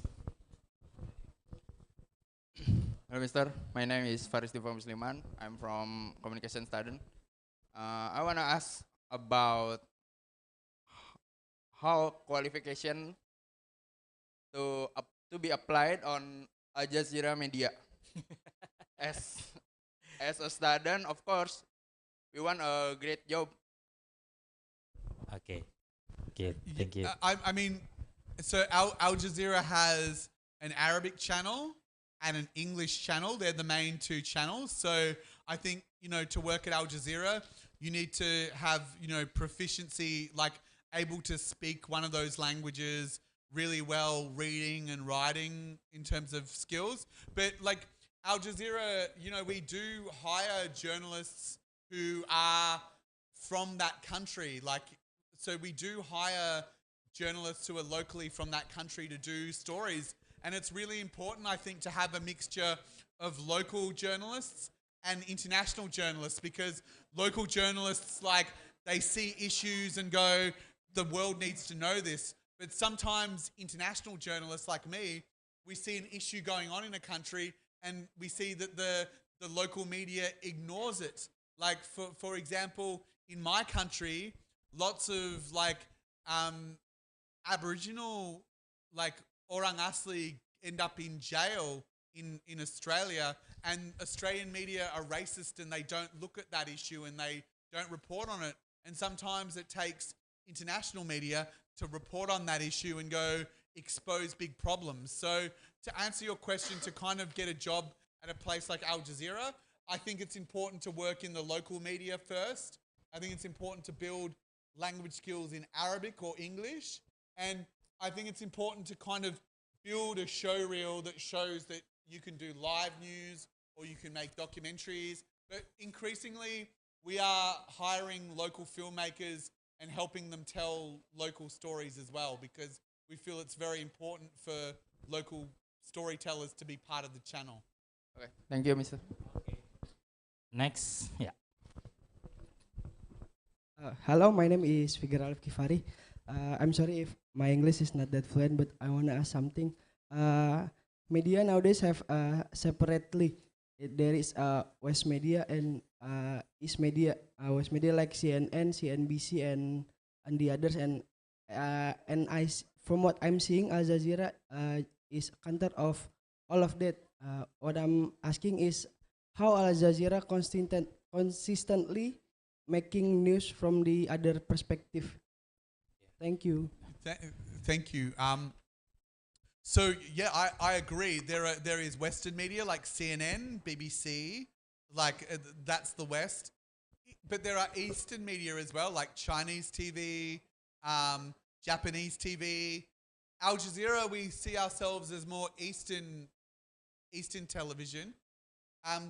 Like our view is to try and not tell the stories exactly how the Western countries tell it. Like, for example, like often Western media, they look at like experts and like only talk to the rich people. We try and do stories that look at issues from the perspective of like the korban or orang miskin or orang like suku bangsa. So we try and tell stories from like the ground people, not just the people who are wealthy. So that is how we try to tell stories different to Western countries. Okay. We still have 10 minutes to go. Okay. Saya sangat senang ini diskusi pada pagi ini, luar biasa. Pertanyaannya juga berat-berat. Oke, silakan. Itu ini Mbak yang tengah Mbak. Oke. Assalamualaikum warahmatullahi wabarakatuh. Hello, my name is Regi Octavia. I'm from Communication Studies. Before that, thank you, Mr. Drew, because your experience make me mengingat beberapa experience saya itu di village di kampung saya about Di mana share kampungnya? Di Jambi. Oh, Jadi Jambi. I have an activity for share social culture and protect local wisdom in Jambi. The IG username is Noleh Jambi, and I want to ask about what makes you sure to talk about sensitive issue in your content. Because we know there's many risks and many challenging activity for your crew and for your family. Thank you. Yeah. I mean, there are. I do agree. There are risks. Like I'm banned from 3 countries for telling the story because it made the government angry. So there are 3 countries I cannot go back to. But like, so there is risks if you do report that you may. Like I've also faced criminal investigations. I've also been sent to the police stations to be interrogated. But for me, the purpose of the media is to expose issues that like people don't want like exposed. Like for example, with the soccer stadium incident which happened, like if there wasn't journalists that were telling stories about the behavior of the police would continue to do that at soccer stadiums. So I think for journalists, when you make documentaries or make stories, you've got to think of like the public good that could potentially come out of telling those stories. And like we've seen with the soccer story, hopefully, you know, some of the police will face court for their like reckless actions. Hopefully the families get compensation for the poor treatment of people at the soccer stadium as well. So for me, journalism is always about like shining a torchlight in dark corners, in places where people want to hide secrets, want to hide injustice, And if we don't expose those secrets and injustices, more and more people will like suffer. Thank you. Oke. Thank you, Mr. Drew. Ya. Oke. Silakan, ada lagi yang ingin bertanya? Oke. Saya ingin memberikan, I'd like to give the opportunity to Pak Asep because as a senior lecturer and your background from media company, I'd like to give Pak Asep. Okay.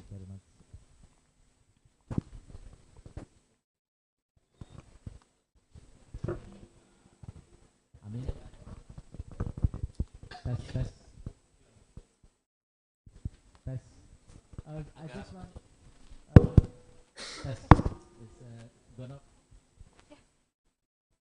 Thank you, Famin. I just one question because I just watched your presentation in web about the documentary, and how could you collect the information and picture from Myanmar? Even though I believe you didn't dare, but you get quite a lot of picture and very good presentation, I guess.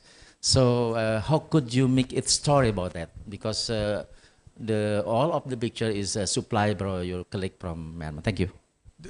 That's a really good. That's a very good question, and it is. That is a whole. The answer to that question is a whole other lecture in itself. But basically, with the story that we did in Myanmar, when the coup broke, we had a journalist there that helped us make the documentary. But basically, what happened was, after 3 weeks, a lot of the foreign media were kicked out of Myanmar. So we knew we had only like 2 weeks to tell the story, interview protesters. Like, to me, and I helped that journalist tell the story.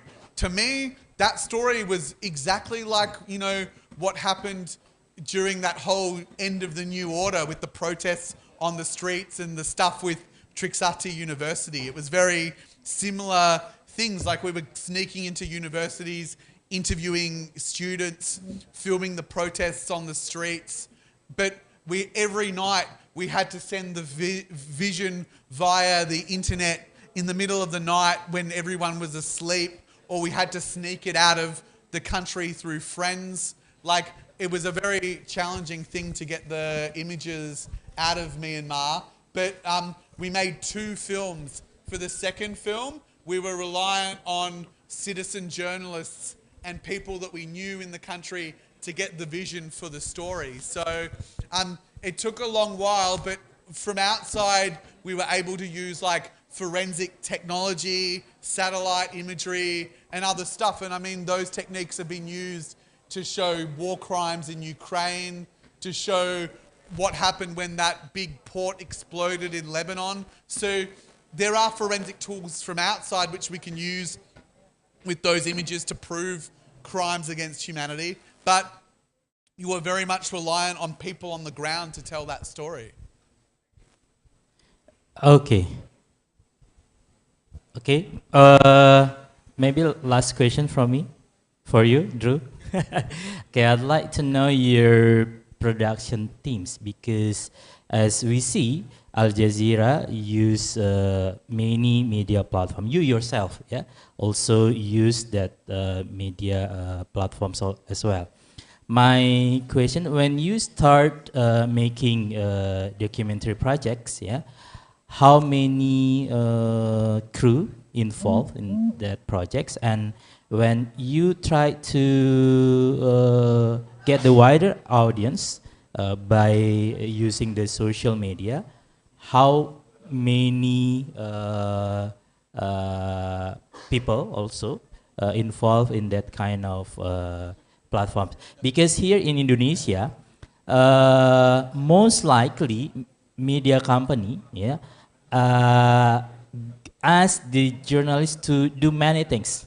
Yeah, after they do the reportage, yeah, and then they get back from the field, and then they type the news, and then the news will be broadcasted through TV, and then they have to run it as well in the social media. So it's like a very tough job, yeah, in Indonesia. What about in Aljazeera? Yeah. secara pendek ada tim besar yang membuat dokumenter kita. Biasanya sebelum kita mulai syuting, saya bekerja dengan orang researcher untuk menyediakan cerita. Sesudah itu, saya bekerja dengan seorang kamera untuk mengambil gambar-gambar dan wawancarai orang. Dan sesudah itu, saya berbicara dengan 4 orang editor dan kita menyediakan skrip dan menulis skrip, dan sesudah itu saya bekerja dengan seorang editor dan kita bekerja dalam satu ruang dan menyediakan gambar-gambar, skrip, potong. Like, so biasanya mungkin 8 orang membuat dokumenter. Yeah. What about for the social media platforms? Ya, dan kita ada 2 orang yang bekerja sebagai digital producer dan mereka menonton dokumenter dan pikir bahwa mungkin kita membuat video kecil bagi Instagram, mungkin kita menulis 4 tweets untuk Twitter. Digital producer bekerja untuk pikir bagaimana kita membuat cerita yang paling menarik untuk internet. Okay. But the two producer, the digital producer, don't do the shooting productions. They just focus on the digital platform. Oke, baik Bapak, Ibu dosen semua dan teman-teman mahasiswa, berikan aplaus yang sangat meriah untuk Drew. Oke. Drew, sekali lagi terima kasih on behalf of our faculty and our communications department. We really appreciate your presence here and then give your knowledge to our students. Oke, teman-teman semua, saya tidak akan memberikan, oh ya Pak Asep udah memberikan kode foto. Oke. Nanti mungkin bisa diinstruksikan oleh Mbak MC ya untuk photo session. Terima kasih, saya tidak akan membuat summary dari public lecture kita pada pagi hari ini. Sekali lagi, saya berharap teman-teman mahasiswa bisa mendapatkan manfaat dari apa yang tadi disampaikan oleh Drew Ambrose dari Aljazeera. Wassalamualaikum warahmatullahi wabarakatuh. Waalaikumsalam warahmatullahi wabarakatuh. Demikianlah materi pemaparan and international public lecture Aljazeera and the Global Media Landscape oleh Mr. Drew Ambrose, Senior Producer of Aljazeera, yang dimoderatori oleh Bapak Amin Sabana. Thank you. Dan telah disimak oleh hadirin tamu undangan, baik yang bergabung secara luring maupun daring, dan tentunya pada mahasiswa-mahasiswi FISIP Universitas Muhammadiyah Jakarta yang sangat responsif sekali. Alhamdulillahirrahmanirrahim. Untuk itu selanjutnya akan ada penyerahan sertifikat dari FISIP Universitas Muhammadiyah Jakarta kepada Mr. Drew Ambrose, dan akan diserahkan oleh Wakil Dekan 3 FISIP. Untuk itu kepada Bapak Dr. Valharmonis MSI, disilahkan ke depan.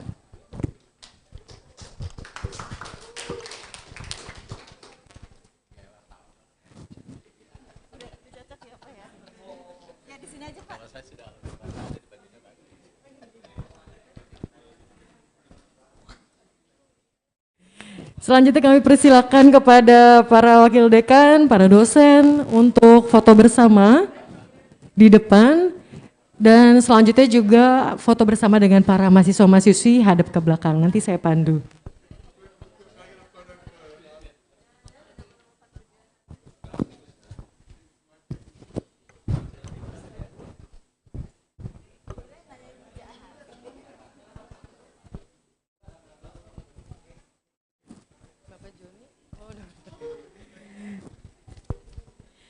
Bapak Asep Setiawan, Kaprodi Ilmu Politik, Magister. Kami persilakan ke depan foto bersama. Dan juga Ibu Dr. Amina Suwarnawati MSI, Kaprodi Magister Ilmu Komunikasi. Ibu Dr. Izatus Soleha MSI, Kaprodi Magister Administrasi Publik. Ada Bu Iza. Kemudian ada Ibu Dr. Sadia L. Adawi MSI, dosen Ilmu Komunikasi. Dan juga ada Ibu Tria Patrianti MIKOM, Kepala Kantor Sekretariat Universitas Muhammadiyah Jakarta, Ibu Jamiati, Sekprodi, silakan Ibu. Dan Ibu Sofia, para dosen semua kami persilakan untuk foto bersama di depan. Kita hadap ke depan dulu. Nanti kemudian madep ke belakang ya Bapak Ibu untuk terlihat nih audiensnya di sini.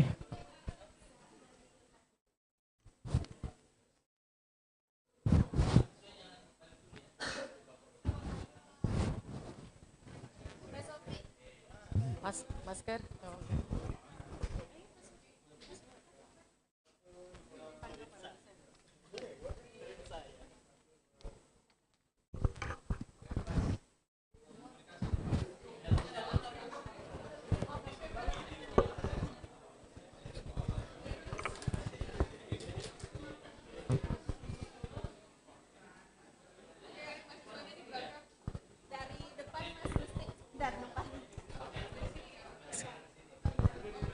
Ya, sekarang putar balik badan, mohon izin Bapak Ibu, supaya audiensnya para mahasiswa-mahasiswa ini kelihatan. Oh, siap.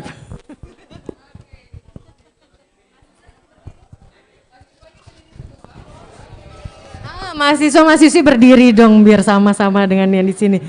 Ya, berdiri dan di bagian tengah mohon izin diisi ya. Berdiri semuanya, agak ke center dikit, iya. Ayo, adik-adik. Adik-adik.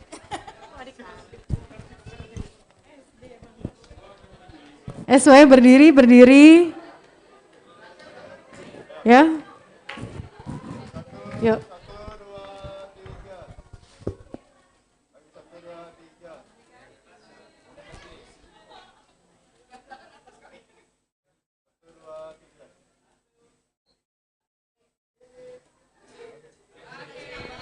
Alhamdulillahirrahmanirrahim, demikian rangkaian acara pada hari ini yang telah berjalan dengan lancar dan tentunya insya Allah kedepannya akan membawa manfaat untuk kita semua. Billahi fisabilil haq fastabiqul khairat. Wassalamualaikum warahmatullahi wabarakatuh.